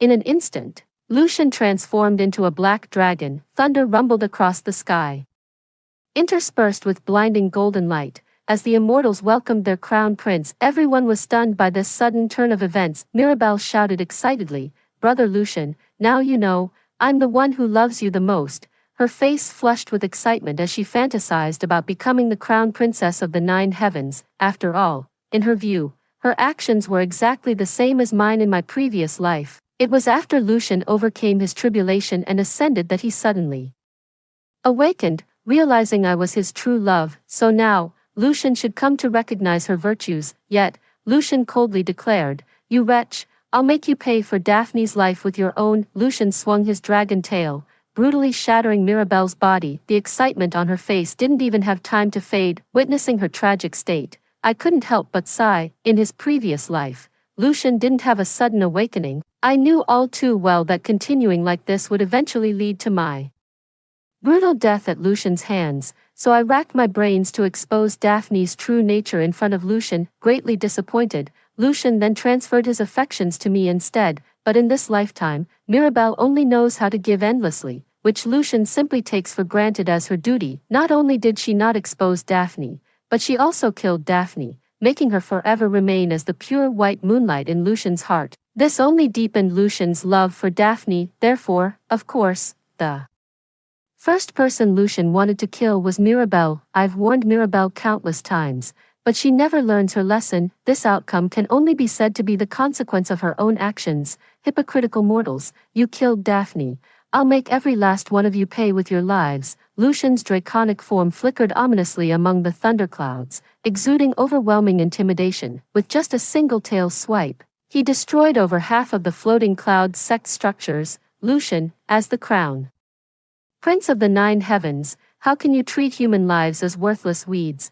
I barely steadied myself and demanded, how dare a mere ant like you speak to me in such a manner? You're truly courting death. Lucian exhaled a breath of dragon fire. Countless cultivators wailed as they scrambled away, while those who couldn't evade were instantly reduced to ashes. Oh no, if Lucian goes berserk, I fear the entire cultivation world will be buried with him. Perish, all of you. 5. My pupils contracted as I saw the dragon's tail about to sweep toward me. Is there really no escaping the fate of death? I'm so unwilling to accept this. In this lifetime, I've worked hard enough and even met a lover who treasures me like a precious gem. Compared to the crown prince of noble birth, I was still just an ant. Heaven's way, how unjust you are. Just when I thought death was certain, suddenly, 9 massive foxtails appeared before me, instantly blocking Lucian's dragon form. I looked up in shock. Before my eyes appeared a pure white 9-tailed fox, and with it here, Lucian's attacks couldn't harm me in the slightest. Bran, I exclaimed in shock. That fox whom everyone thought was just a pretty face turned out to be an ancient divine beast, the celestial 9-tailed fox. You are Emperor Bran. Lucian's shocked voice echoed across the sky. The 9-tailed fox lazily remarked, "It's me, little black snake. You're still as temperamental as before your tribulation. Such a disgrace to the 9 heavens." So, Bran was actually the Emperor of Qingqiu. His status is equal to that of the Heavenly Emperor of the 9 heavens. Now that he has returned from tribulation, he is likely even stronger than the Heavenly Emperor. You injured this sovereign's consort and showed contempt for all living beings across the 3 realms. Even the Crown Prince cannot escape responsibility for such crimes, can he? Lucian transformed back into human form, carefully putting on an ingratiating smile for Bran. There was no trace left of the earlier demeanor that seemed ready to overturn the three realms for the sake of a loved one. In the end, he slunk back to the celestial realm in disgrace. Why so quiet, Isla, my dear wife? Bran pinched my cheek and teased. I slapped away his fox paw. I thought you were just a weak and pitiful fox, but turns out you have such a powerful background. Tell me, why have you been hiding this from me? Bran said pitifully. I wasn't hiding it from you, I really just regained these memories myself. How would I dare deceive my wife? I was utterly speechless. The next second, Bran pulled me into his embrace. No matter who I am, I would never force you to do anything you dislike. You are Isla first, and only then Bran's wife. I will always support you in whatever you choose to do. Bran and I exchanged a glance. Very well, then, I shall humbly request your majesty's guidance from now on. 30 years later, I ascended to godhood. Upon arriving in the divine realm, Bran couldn't wait to propose to me. The betrothal gifts were so abundant they nearly emptied the entire Qingqiu mountain. Throughout all realms, none failed to envy me for finding such a fine husband, yet I returned Bran's betrothal gifts. If I stand by your side now, people will say I'm reaching above my station. Would your majesty be willing to wait until the day I can rightfully stand beside you through my own merits? Bran smiled gently. Of course, I'd wait for you no matter how long it takes, and so, even after becoming an immortal, I never dared to slack off. Cultivation became my top priority. Bran couldn't help but complain aggrievedly. Madam, even if we're not getting married for now, you can't ignore me like this. I've been left alone in an empty room for 3 whole days. TSK, only 3 days. Yet he makes it sound like 3 years. Just then, a disciple came to report from outside the door, saying the crown prince of the 9 heavens requested an audience with me. Yes, requested to see me, not Bran. What's that long worm doing here? Bran said unhappily, as I stepped outside. Lucian's eyes instantly reddened upon seeing me. Isla, I was startled. What's with this overly familiar form of address? In this lifetime, I'm not really familiar with Lucian, am I? Isla, I've remembered everything. You've sacrificed so much for me. You do care about me, don't you? Come away with me. This time I will definitely make you my crown princess. I froze, realizing Lucian had recalled his past life. Help, I really don't want to get involved with this hot-tempered maniac. My waist suddenly tightened as Bran appeared with a dark expression. Lucian, it seems you no longer wish to be crown prince, daring to covet this monarch's queen. As he spoke, 9 enormous tails materialized behind Bran. Lucian instinctively took several steps back. Isla, you love me. It was Emperor Bran who forced you, wasn't it? Just as Bran was about to lose his temper, I stopped him. Lucian, do you know the biggest difference between you and Bran? It's that Bran respects me and treats me as an equal, but you, from beginning to end, have only treated me as your possession. I've had enough of playing this tragic love game with you. If you ever dare set foot in Qingqiu again, I will show you no mercy. Lucian's face turned pale. I never saw him again after that. 100 years later, I ascended to godhood, held a grand wedding with Bran. In this lifetime, I've finally truly taken control of my own destiny. The end. Story 2. In my previous life, I unlocked my supernatural ability. I led my husband to survive arduously. When the zombies came, my husband pushed me towards the zombie horde. But in this life, I was reborn, facing the upcoming zombie horde. I plan to keep my mouth shut. You two so-called lovers, just enjoy yourselves. You won't be able to survive in the end. 1. On January 7, 2042,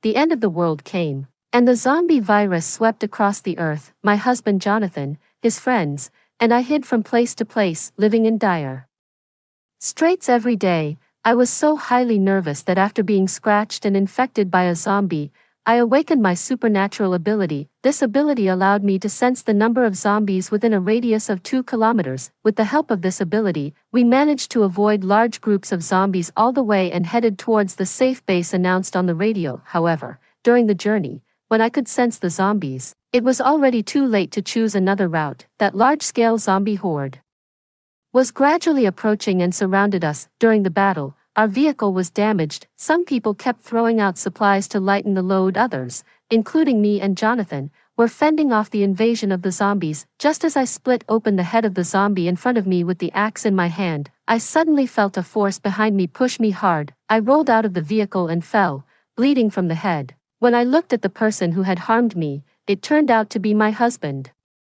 Jonathan, the person I slept beside every night. His mouth opened and closed, and I could clearly see what he said. "You're already useless." In the end, I was overwhelmed by the zombie horde and was completely devoured, but I didn't die immediately. Instead, I became a wandering soul and followed Jonathan all the way. They only drove 3 kilometers and safely reached the safe base. I could have survived too. Just before I was about to disappear, I saw Jonathan, after getting out of the vehicle, embracing and kissing a man. This man, Natalie, was also one of Jonathan's friends. They used to call each other good brothers. In daily life, the pain, nausea, and disbelief made it hard for me to breathe. A sudden white light enveloped me and took away my consciousness, but when I woke up again, my face was covered with tears and my eyes were bloodshot. I turned my head and looked at Jonathan, who was sleeping peacefully beside me. The more I looked at him, the more he seemed like a gay man. If I looked at him one more time, I would vomit all over his face. So I was reborn. I turned over and got out of bed, and looked at the time, January 1st, 2042. There were still 5 days until the zombie outbreak. It was still in time. Everything was still in time, too. Before I left this house, I wanted to take my bank card and cash with me. I took a look at the marriage certificate. Forget it, I didn't want it. I would be a widow sooner or later anyway. Oh, right, I also transferred out all the money from the small purse that Jonathan and I shared. Damn it, I remembered that it was always me who put money in it. Who else is as much of a philanthropist as I am? However, when I was looking for the bank card, I saw a mobile phone whose screen suddenly lit up. "Do you miss me? Do you want to have my big money? Say something, lazy pig. You must still be sleeping." With a beep, a transfer message of 1,000 yuan popped up. I wondered who was this unlucky guy. When I opened it, I found the note, "Good brother." Then I looked at the real name authentication, and it was Natalie. Then there was a flood of messages, full of foul language, and even many pornographic animated pictures. Great, so you city people call this a good brother? Huh, Jonathan, you really have the nerve. You specifically got this broken mobile phone just to secretly contact your lover. No wonder you obediently let me check the mobile phone you usually use. And even let me check WeChat and Douyin. You didn't have any good sisters or good elder sisters, and you didn't watch any beautiful women dancing or doing yoga. So you were waiting for me here. I quickly accepted the money, then I transferred it to myself. After that, I put the mobile phone back in its place and left without looking back. I left the house where I had lived for 2 years after getting married without even blinking an eye. The other things I left in that house could be considered as donations anyway. I'm not short of money in this life. I want these 2 gay men to also feel the pain of being bitten by zombies. You 2 lovers, just enjoy yourselves. Soon, neither of you will be able to survive. 3. I didn't go to work and immediately went to the edge of the city. In a high-end villa apartment complex, I selected my ideal safe house. After the end of the world began, it was impossible for the safe bases established by the state between each urban area to be built quickly, even during the construction process. An excellent location was abandoned after being damaged by the zombie horde. I remember that it was at least a year and a half later that the radio dared to notify the surviving people to go to the safe base. This time, I don't want to live in constant fear anymore. The little real estate agent girl was full of enthusiasm and showed me one villa after another. In the end, I chose one on a slope. The little girl didn't understand. When I entered the house, I saw that the decoration was nice and the electrical appliances were complete. The various functions of the basic infrastructure were all in good condition. It was said that everything had just been inspected. What satisfied me the most was that there was no furniture arranged. Would have plenty of opportunities to show my abilities later, but the real estate agent kept carefully observing my expression. "Sister, you must rent the one on the slope. Actually, there is another one you can take a look at. There is a really big bed in that one." I said, "No." I waved my hand and said, "This is the one. How much is it?" She was overjoyed. "Okay, sister, here, we basically rent for at least half a year, with 1 month's rent as a deposit and 6 months' rent paid in advance. Indiana total, you see, it's..." I smiled and said, "Rent it for 2 years first, just swipe the card." After getting the villa password, the real estate agent bowed and thanked me, and even bought me 2 boxes of fresh cherries. She said that the economy was not good, but she could finally get her salary this month because of me. I sighed and only said to her, "Sister can tell that you are an honest person. Sister will tell you one thing, after you go home, stock up on more supplies, don't go out if you can avoid it." As soon as the real estate agent left, I contacted the master to come over. All the glass in the house was replaced with double-layer bulletproof glass. Then, excellent ceiling anti-theft fences were installed. Yes, the most important thing was the electric fence. Oh, my friend. The electric fence was not for attacking zombies, but for those few humans who could be just as heartless to their fellow beings. The sound insulation and odor insulation of this house were good, but I still wasn't so I asked the masters to strengthen the sound and odor insulation for me, to the extent that even the zombies would find it boring and walk around. The masters laughed at me, saying that I had too much money and was too paranoid, always afraid of being targeted. I wiped my tears and said that I had just been diagnosed with severe mental illness in the hospital. The doctor told me to stay alone and not go out to cause trouble for others. I also showed the masters the scar on the back of my head that looked like a centipede. I said that I had had a skull operation and must rest well to avoid any further problems. The masters never talked to me again after that, and they all ran away faster than each other after finishing the work. Before I could sit down and rest, the phone rang. I thought it was Jonathan, who had finally woken up after sleeping in and found that I was not there, calling me unexpectedly. It was Jason. He was also one of Jonathan's friends, but he was a rather silent person. I had never seen him in a relationship. I always thought he was the gay one, so I had always treated him as a male sister. As soon as I answered the phone, there was a lot of concern and greetings. Finally, he asked me, "Lila, can we have lunch together at noon, even at night?" It's okay too, for, of course, I chose not to have a meal at any of those time periods. What's there to eat? The end of the world is coming soon, and there's no time to think about such things. Had another project scheduled for the afternoon, and I couldn't afford to delay it. I only told Jason to pack his luggage and come to my safe house to find me. When he heard about this place, he thought I was going to have a tryst with him, and he stammered, not daring to agree. I couldn't help laughing. It was really hard to imagine that in my previous life, after I was pushed out of the vehicle by Jonathan, it was Jason who jumped out of the vehicle without hesitation to save me. While protecting me, he loudly told me that he loved me, and then half of his head was bitten off by the zombies. But everything happened so quickly at that time, and the scene was too bloody. How could I feel touched? There was only resentment and unwillingness in my heart. But Jason, I regarded his feelings for me as deep sisterly affection. Who could have thought that he really liked me? I'll just say one thing. If you trust me, come and find me. I hung up the phone, sent him the address, and just then the doorbell rang. It was the 4 sets of solar generators, 2 sets of water purification equipment I had just bought, and the supermarket shelves that just filled the basement. I didn't expect the masters to come so quickly to assemble them. I was very satisfied and gave them nearly 20% more labor costs. After finishing all these things, it was already 5 p.m. I looked at my phone from time to time. Good. Jonathan, you haven't called me even once until now. Wait a moment.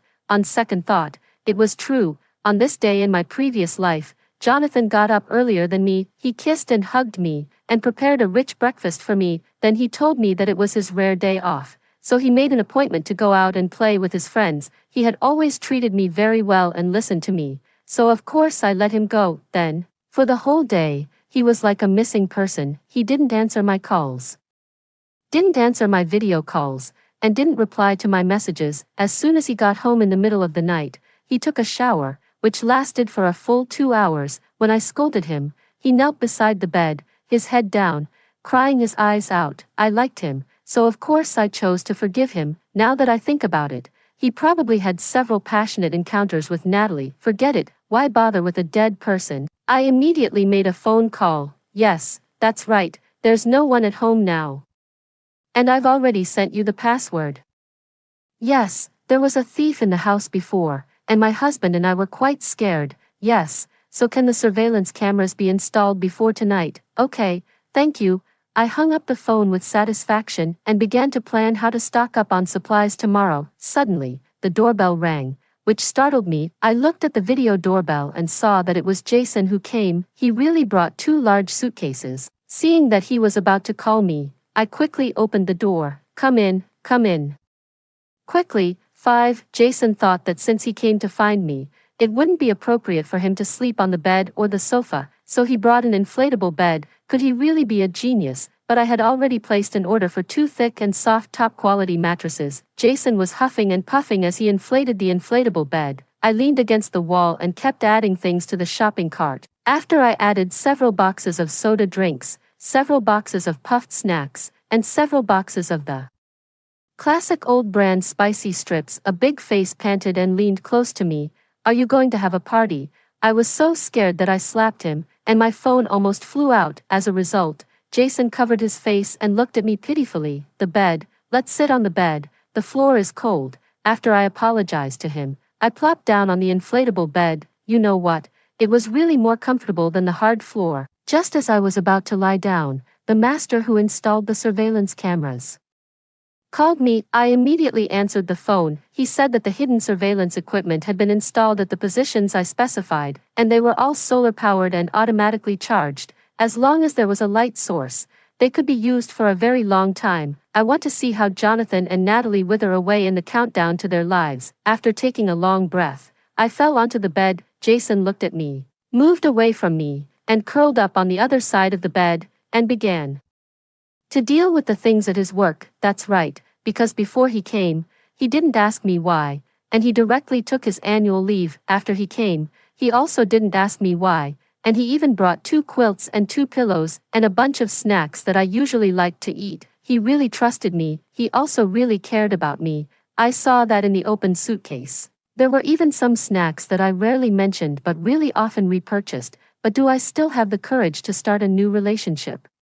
I'm not sure. In this life, besides seeking revenge, I also want to live safely. Let's think about other things after surviving until we reach the safe base. I suddenly thought, if I could really stay safe like this time, then what about my supernatural ability? Would it be awakened again? Lila, are you asleep? I stuck my head out of the quilt and looked at Jason. What's wrong? Jason's ears turned red. Actually, I came to see you because, I interrupted his stammering. You came to tell me that actually Jonathan is gay. He cheated on me with Natalie. When Jason heard this, he was completely stunned. 6. I couldn't stand it anymore. My mind was in a mess, and my heart was also in a mess. I turned over and sat up, shouting, quickly tell me why you came to find me. Hurry up and say it. He also seemed to be in a hurry and jumped up from the bed. Because I miss you and want to see you. Because I had a nightmare and dreamed that something bad happened to you. I was really scared. Before he finished speaking, 2 lines of tears appeared on his face. Although it was just a dream, I don't want anything bad to happen to you.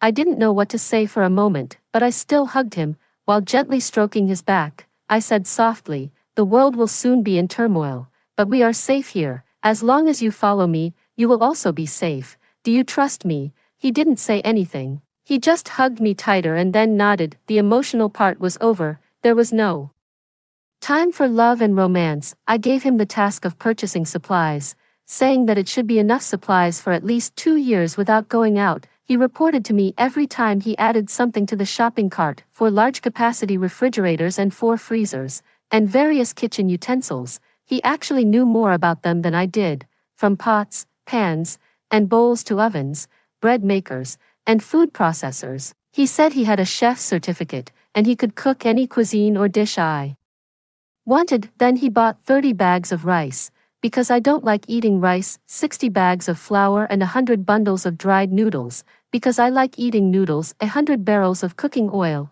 and also 30 boxes each of spaghetti, vermicelli, instant noodles, luosafen, snail rice noodles, and fire chicken noodles. When he reported these to me, I smiled like a flower. Later, I was really too tired, so I left the purchasing to him alone. I also bought various whole grains, seaweed, fungus, all kinds of mushrooms, as well as things like walnuts, wolfberries, dates, tremella, longans, and lotus seeds. I'm not quite sure what some of these are for, and all kinds of seasonings, sauces, butter, and sugars. No one would object that hot pot bases and yeast powder are essential, right? Then there are milk powder and fruit and vegetable powders. They can't be in cartons because I'm worried there won't be enough space. Since I had already added soda drinks, he only added tea and coffee. I took a nap for about 2 hours. When I woke up, he was still adding things to the shopping cart. Toilet paper and sanitary napkins are used up quickly,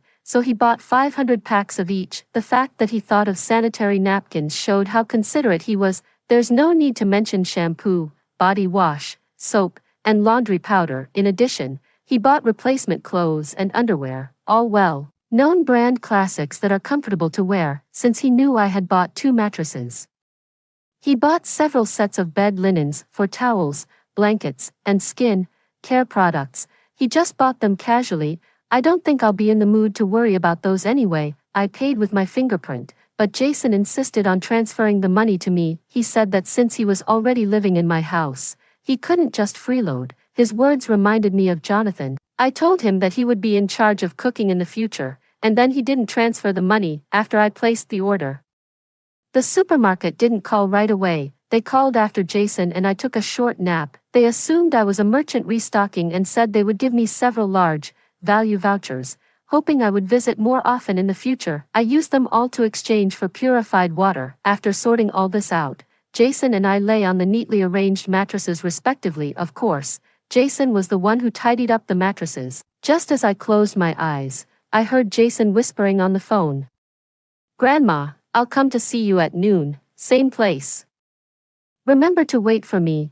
I opened my eyes in a start. That's right, Jason's grandma. 7. Jason's family situation is complicated. He was raised by his grandma with great hardship. My family situation is equally complicated. My parents weren't accepted by their families.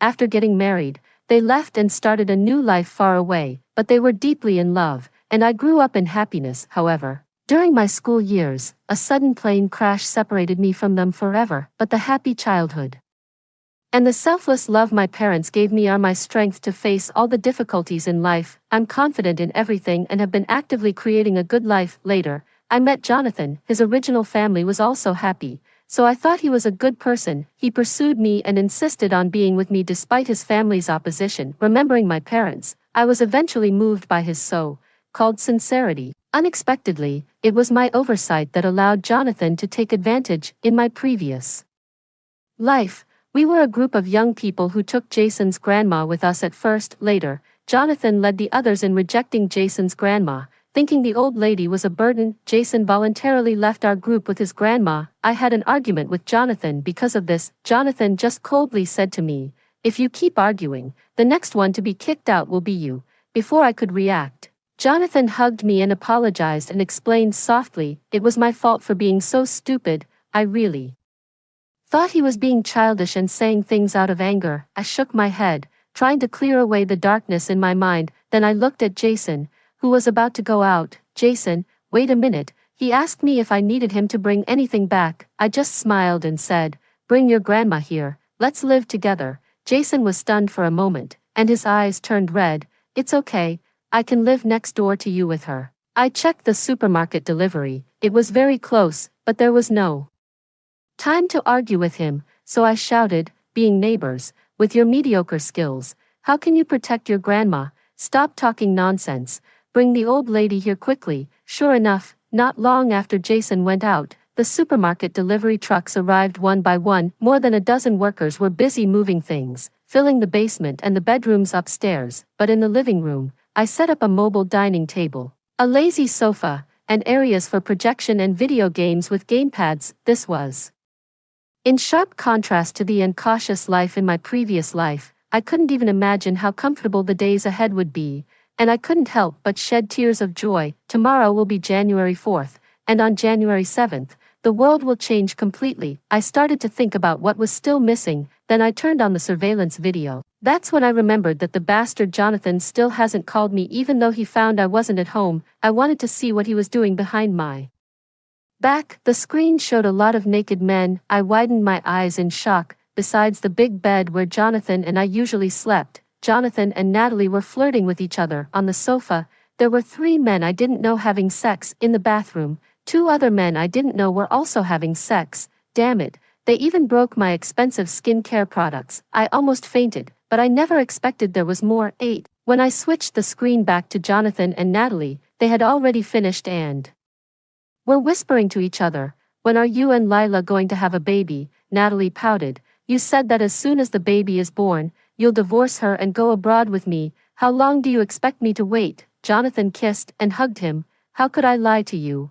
It's just that I have no sexual desire for her, so I can't make it happen. These words were like a bolt from the blue to me. No wonder Jonathan always seemed reluctant when we were intimate. Sometimes he even showed a look of disgust, but I still tried to comfort him, saying it didn't matter if it was quick or not so intense. So he was disgusted by me, disgusted because I'm a woman who doesn't meet his sexual orientation, but he was also eager to have a child, saying that if he didn't leave an heir for the Jonathan family, he would feel guilty. So why did he have to ruin my life? You can pay some money and find someone to have a child. Why do you have to have one with her? Natalie said coquettishly, pretending to be angry. Jonathan stroked his cheek. Silly, look at Lila. She's beautiful and smart. She's in good health and rarely gets sick. She doesn't even have menstrual pain. Her genes are excellent. Why wouldn't I want a child with good genes? Besides, Lila has no parents. There's no one to support her. She probably thinks I'm her only legal family member. Look at the current marriage law. I'll be in the right and benefit no matter what. Looking at Jonathan's unfamiliar face on the screen, I felt a chill down my spine. This was the man who had pursued me for a year and lived with me for 2 years after marriage. This was the man who sweet talked me, spent only my money, and only wanted my womb. He didn't love me. He just wanted a child with good genes. I wiped away the tears on my face and turned off the video. After this, the Lila from my previous life was truly dead. Now, only the Lila in this life will continue to be happy. Suddenly, the doorbell rang. I looked at the video doorbell and saw that Jason and his grandma had arrived. I opened the door and welcomed them in. Grandma's eyesight was poor. She said she had already had surgery, but it didn't help much. As soon as she came in, she held my hand tightly with her warm and rough hands. She said she was finally meeting the friend Jason often talked about and thanked me for taking care of Jason. In fact, I should be the one thanking her for raising Jason so well. Grandma took her walking stick and slowly went to explore the house. Jason just stared at me and asked me what was wrong. I took his hand and asked, "Next, you'll face some harsh truths. Can you accept them?" He didn't understand, but his ears turned red as he followed me to the surveillance video. I showed him the video. The screen was filled with even more explicit scenes than before. After seeing it, he immediately turned bright red, then turned his back to the screen and started talking to himself. I know sexual orientation is fluid and free, but my sexual orientation is you, Lila. Even if you tell me now that you're an alien, it's too late. I'll still like you, think about you, and want to hug you. I couldn't help but laugh. Girls, who understands? It seems I found pure love. 9. When Jason calmed down, he finally realized that the main characters in the video were 2 of his good friends. First, he was shocked by Jonathan's infidelity during marriage. Then he was confused that the person Jonathan cheated with was Natalie. Jonathan and I were college roommates. I knew he was bisexual back then, but I never thought he would just be after a fake marriage. According to Jason, Jonathan was also popular with classmates and teachers in college. He had both boyfriends and girlfriends. Jonathan's excellent acting skills deceived everyone. Then Jason suddenly understood. So the person Jonathan sometimes said he was going to meet was actually Natalie. He seemed to remember some details, but after looking at me, he gave me a sympathetic and apologetic look. I just waved my hand and said, "It's okay." Then I turned off the screen and said, "Let's think about what else is missing in our safe house." We discussed with Grandma and finally decided on a step-by-step plan. First, we dealt with garbage disposal. I bought a powerful garbage shredder that can shred all household waste. Jason found a renovation master who installed a direct pipeline to the underground drainage system in the house. Then we considered the storage and source of perishable foods like vegetables and fruits. With Grandma's advice, we bought a lot of vegetable and fruit seeds, as well as all the equipment and raw materials for hydroponics. The entire sunny platform in the attic could be used for a small-scale farm. Grandma also said we should buy some beans and bittern so she could make tofu, ice jelly, and cold noodles. On January 5th, Grandma stayed at home to set up the small farm on the platform. Jason and I went out to buy a large amount of meat, vegetables, and fruits. When we got home, we sorted them and filled the freezers. Yes, we also froze eggs, duck eggs, goose eggs, etc. Jason said that if people don't exercise and stay indoors all the time, they'll get depressed. So in the afternoon, we bought 2 running generators. Just an hour of running every day can not only make us exercise and sweat but also generate enough electricity for cooking. Grandma's eyesight is poor, but her legs and feet are still agile. She can take a slow walk if she wants to. Jason also bought a lot of solar lights, which can absorb energy during the day and provide light at night. I bought 2 drones, a high-powered telescope, as well as chainsaws, axes, knives, ropes, gasoline, solid alcohol, etc. Grandma said we must have medicine, so we bought 2 cabinets full of it. Basically, there's medicine for every possible symptom we can think of. In addition, we needed spiritual nourishment. Jason and I, 2 young people, spent one night downloading thousands of movies and tens of thousands of novels and saved them on 4 computers. Of course, I bought all the existing console games, even the ones I used to criticize severely. We bought 2 sets of gamepads and VR equipment for Jason and me to use. As the sky was about to lighten, it was already 5 a.m. on January 6th. I carried the sleeping Jason and Grandma on my back and went to the car dealership. In my previous life, I was only 3 kilometers away from the safe base. In this life, I want to design an ultimate invincible battle vehicle to ensure I can reach the safe base safely. If I could stay in the safe house all the time, I definitely wouldn't want to take risks outside. But as far as I know, basically, everywhere except the safe base will fall sooner or later. After all, the safe base has complete equipment to resist external zombies and maintain internal survival cycles. 10. I arrived at the car dealership on time and gave the password to the boss. The boss took me to the VIP basement. When we opened the door, I saw an ultimate invincible battle vehicle that met my expectations. The outside of the car has stealth coating and an electric fence. The front and rear of the car have collision-resistant shovels. Inside the car,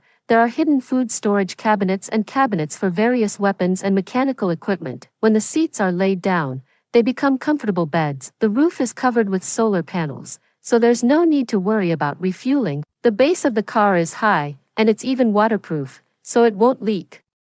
When driving through water, the tires at the bottom of the car are strong and not easy to be damaged, and they can easily crush anything. The most important thing is that the entire car is made of lightweight materials, and the wheels are equipped with sound-proof devices. With the boss and her professional team, I felt completely at ease. The battle vehicle was transported back to my house, and I also bought the large truck that transported it. The truck was connected to my enclosed backyard. This way, when we evacuate, we can directly enter the large truck, then we can load the battle vehicle with the supplies we need for the journey, get on the battle vehicle, drive out of the large truck, and head to the safe base. While I was watching the renovation master connect the backyard to the large truck with satisfaction, Jason and Grandma came out and asked me what was going on. I gave a brief explanation. Grandma trusted me completely and went back to the attic to work on the small farm. Jason stayed and helped me with the tidying up. Near noon, after we finished our work and were about to go inside to rest, suddenly, my phone rang. It was Jonathan calling. When Jason saw it, he left on his own. He took the cooked food to the attic to have lunch with Grandma. I answered the phone, and the voice on the other end was trembling. Lila, do you know everything? I thought. Jonathan must have run out of money and was urgently looking for the bank card. Then he saw that the money had been inexplicably transferred to my card. I sneered. Oh, so you remember me now, young master. You've been having a great time with Natalie these past few days, haven't you? The other end immediately started crying. Lila, what are you talking about? I don't understand. Listen to my explanation. We're really just good friends. He just sees me as an older brother. We have no other relationship. Please come home. Don't divorce me. I was tired of it and interrupted him directly. I'm not going to divorce you. The crying tone on the other end suddenly disappeared. Really? I could even imagine his expression, with the corners of his mouth harder to suppress than an AK. Of course, I will never get a divorce. The person on the other end started chattering. Baby, I knew you still love me. I love you too. I immediately said. I only recognize being a widow. The other end was stunned. What, Lila? What are you talking about? I hung up the phone. feeling nothing but exhilaration in my heart. I deleted and blocked everything related to Jonathan. The zombie virus was about to sweep in. Jonathan definitely couldn't have imagined that the confusion and suffering of this night were just a small appetizer. When I put down my phone and picked up the chopsticks to eat, my whole hand couldn't stop shaking. How could I easily forget the emotions I had once invested? After all, people have feelings, but at the moment, excitement outweighed sadness, because from now on, I could love myself wholeheartedly. 11. Before going to bed, I specifically instructed Jason and Grandma, starting from January 7th and in the days that followed, the three of us must always live here. We should completely cut off contact with the outside world and have no more attachment to it. Grandma said it was already very good to be with Jason. In my previous life, 2 months after we abandoned Jason and Grandma, we met them again during our escape. I vowed that this time I must save them, otherwise I wouldn't use my supernatural ability either. Jonathan was forced into a corner and had no choice but to help. As a result, too many zombies came, and our weapons at that time were either broken or damaged, and we simply couldn't deal with them. I held Grandma with one hand and Jason with the other. Unexpectedly, Grandma smiled at me. "Thank you, Lila." She shook off my arm and with all her strength, pushed Jason onto the car. In the end, she was overwhelmed by the zombies. To ensure our successful escape, she endured the pain and sang loudly to attract the blocking zombies. "Keep going, don't look back." I looked up again and saw Jason and Grandma beside me, leaning against each other. I couldn't hold back and hugged them too. Who would have thought that Grandma would hug me even tighter? "Thank you, Lila. Thank you. I've never lived in such a big and bright house before." After it got late at night, I kept looking at the time and couldn't fall asleep for a long time. Jason whispered that he had made a sleep aid soup and would heat it up and bring it to me. After drinking the soup, I did feel much more drowsy. Jason kept a distance from me and just said softly, "I'll make your favorite breakfast. See you in the morning." My eyelids grew heavy, and I really fell into a deep sleep. In the darkness, I felt shadows beside me. Finally, low growls surrounded me, and countless hands reached out towards me. I saw empty black eye sockets and bright red lips and teeth. How could this be possible? Should have already escaped. I just felt them tearing at me and splitting my head apart. Then something in my head seemed to explode. I could feel the ground shaking, and I saw it. I saw it all. A large number of zombies from the neighboring urban area were surging towards us. I could sense them, and even sense them from a greater distance. What time was it now? Move quickly. My body, open your eyes quickly. My body, after waking up with a start, I saw Jason with tears streaming down his face. He was holding me and constantly wiping the blood from my nostrils with a warm towel. "It's all my fault. That soup is what Grandma usually drinks. I thought anyone who couldn't sleep could drink it. It's all my fault. Please don't leave me, Lila, don't leave me." I raised my hand to wipe his tears. He put the towel into a dark red basin, hugged me even tighter, and cried even louder. I patted his back gently and glanced out the window. The dawn was just breaking. I let out a sigh of relief. My supernatural ability had returned, and we were all safe in the house. I was just busy comforting Jason. "Don't wake Grandma up. Let's go to the attic for a while." Jason still looked at me worriedly, but I focused my attention on the outside of the window. The scene through the telescope was still peaceful, so the distance I sensed was even farther. As soon as I took my eyes off the telescope, I saw Jason beside me, who was about to feed me. I smiled and said, "It's okay. This is just an after effect." I lifted the scar at the back of my head, which was left by the plane crash. Jason nodded and insisted on feeding me. There was really only concern and warmth in his eyes. 12. It was almost 8 o'clock. Grandma and Jason were fertilizing beside me. I was still by the telescope. Suddenly, I saw a crowd undulating up and down, surging towards us like a dark and terrifying wave. "Here they come. They're here." The ground began to shake slightly. Jason thought it was an earthquake and pulled me and Grandma to go downstairs. I shook my head and told them not to worry. Then I asked Jason to come and take a look through the telescope. The wriggling crowd was like sardines packed tightly in a can, jostling against each other. Even with broken arms and legs, it didn't stop them from rushing in the same direction. Jason put down the telescope and looked at me in disbelief. I just nodded and said, "The turmoil has begun." They were moving very fast and had already flowed past our house like running water. The low growls and heavy footsteps soon drowned out Our house, the black shadows passed by the anti-theft bars outside our window again and again, leaving behind patterns like the black and white keys of a piano on the glass. When Grandma saw them, she immediately lowered her head and continued digging the soil, muttering constantly, "The ghost soldiers are passing through, living people should retreat. We have no intention of disturbing," just as I had sensed. This wave of zombies passed by us at 8 o'clock, now we were making lunch, and the end of their group was still out of sight, but my soundproof and odor-proof decoration was working. They really just bypassed us. The anchors on various news channels called it a mass riot by lawless elements. The radio and mobile phone text messages reminded all citizens again and again to find a favorable place to hide as soon as possible and wait for government rescue. There were even bloggers and anchors who immediately spread bloody live videos of the scene on the internet. The ground was covered with blood, there were broken limbs everywhere, and there were cries and screams all around. When Jason and I were washing the dishes, Grandma was making ice jelly beside us. Before enjoying the ice jelly, I set up a VR virtual environment for Grandma and let her eat the ice jelly while wearing the VR device. Jason and I ate the ice jelly while playing video games with gamepads. Suddenly, I saw a surveillance video pop up on the computer. Here comes the video.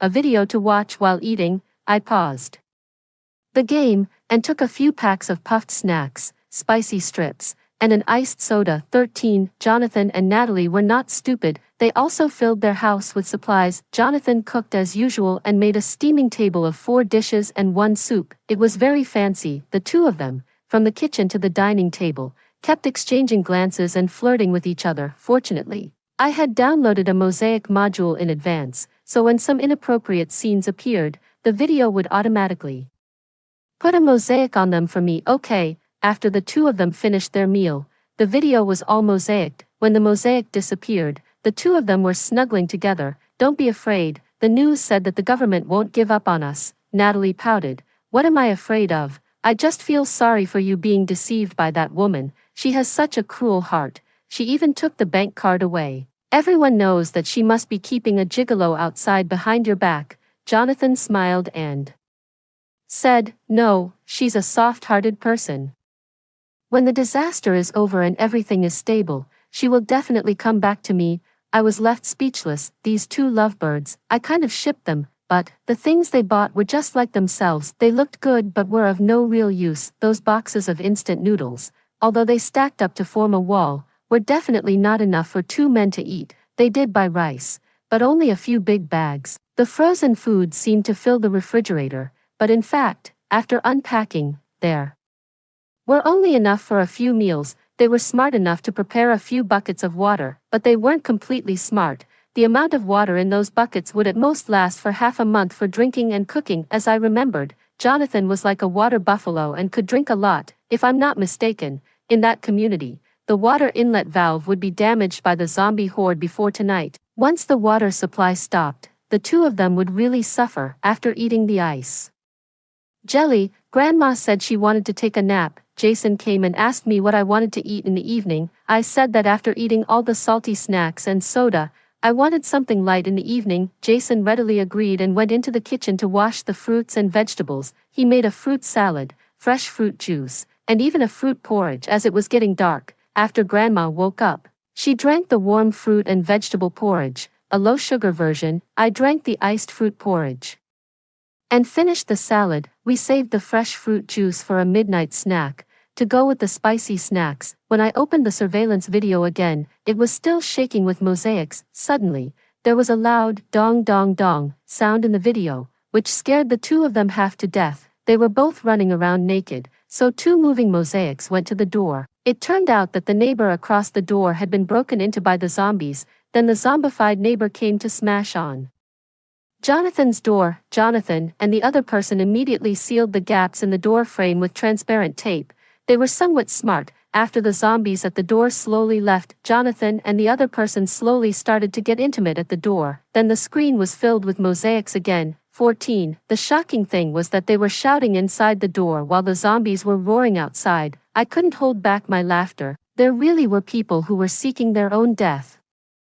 Suddenly, Jason called me to do some light exercise. I closed the video and went to the exercise room with Jason. We chatted and walked and ran for more than 10 kilometers on the electricity-generating treadmill. We accumulated a few degrees of electricity and also worked up a sweat from the exercise. Sure enough, after exercising, I felt much more relaxed. When I went to the attic and took a look, there were only a few wandering zombies near us, because most of the zombies had gone to the bustling urban areas full of sounds and smells. While I was looking down and observing the soft soil, Jason came upstairs and called me softly, "Lila, a surveillance video popped up on your computer." I nodded, not showing any intention of going downstairs to watch it. Jason added, "It's very chaotic in the video. It might already be." As soon as I heard that, I immediately went downstairs to check, just as Jason had said. The scene in the video was because Jonathan and Natalie had made too much noise. It attracted the zombies one after another and also aroused the anger of the other neighbors who wanted to go out for help but were blocked inside the door by the zombies. Everyone was swearing at each other in the video. Then I looked at the surveillance in the corridor and saw the zombies wandering back and forth following the sound. Only more and more zombies were surging up from the stairway. They rushed towards the door with the loudest sound. That door was right next to Jonathan's. The door was fragile and already scarred, and it was directly broken through by the zombies. Screams replaced the curses. As soon as Jonathan heard that the neighbor next door had fallen, he immediately took Natalie and hid in the bedroom. They were scared because the windows of the neighbor's house and their house faced each other. There was a narrow platform between the windows. If the zombies squeezed out of the windows, they would directly break into Jonathan's house. They should have realized the danger and were preparing to find something to seal and block that window. Who would have thought that while they were sealing the window, the neighbor who was being eaten by the zombies and was on the verge of death appeared on the window glass opposite. When the neighbor saw Jonathan and the other person, a terrifying smile appeared on his face. He actually opened the window with his own hands and then fell down along with the zombies. Some of the zombies that didn't fall down squeezed towards Jonathan and Natalie along the platform. Jonathan picked up a broom and protected Natalie behind him unexpectedly. The window that had just been sealed was no match for the group of zombies. Even if the zombies were cut in half, they still squeezed past the table and sofa blocking the window and crawled towards Jonathan and Natalie. Finally, more and more zombies poured in, and their strength pushed aside the table, sofa, and cabinet. Originally, Jonathan and Natalie were both fighting, but when Natalie saw more and more zombies, he pushed Jonathan towards the zombie horde. This scene, I didn't know how to react. Tears welled up in my eyes and streamed down my face, but I was smiling. "Jonathan, you finally got what you deserved." 15. Jonathan was soon overwhelmed by the zombie horde, and Natalie hid in the bedroom with a mop in his hand. What good would the bedroom door do? He pushed the bed against the door and then wanted to run from the balcony to another seemingly quiet and safe balcony. The distance was only about 1.5 meters, and he could jump over it, but he just didn't dare. The zombie horde quickly squeezed into the bedroom and rushed towards the balcony. It was too late when Natalie jumped up. The zombie horde collapsed the balcony, and Natalie didn't jump high enough. When he desperately lunged towards the safe platform, the zombies behind him grabbed his leg. The next second, he fell down together with the zombies. I closed the video. I thought I would never open this surveillance video again. Jason silently brought me the snacks and fresh fruit juice that I had just said I wanted for a midnight snack. Seeing that I didn't say anything, he wanted to leave quietly. I grabbed his arm. "Do you remember the car in the backyard?"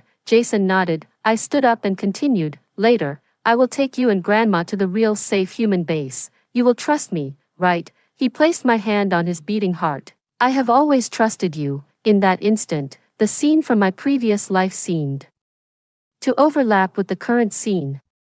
In my previous life, our group was planning to seize a vehicle and go to the human safe base, but Jonathan and the others didn't fully believe in my supernatural ability. They thought that the reason I could take them to some safe places was just because they were lucky. The night before our departure, Jonathan said to me, "If this fails, how many lives can you bear the responsibility for, Lila?" I was under a lot of pressure and very anxious. When I was standing in the cold wind, Jason came up and brought me a bottle of mineral water, but the mineral water was slightly warm. It was as if it had been kept warm all the time. At that time, I thought he had also come to persuade me to change the plan. I just said, "I've made up my mind. Even if I'm alone, I will go there to get the car." Jason nodded. "I will help you. I won't hold you back." I looked at him. Do you trust me?" His eyes were as bright as stars. "I have always trusted you."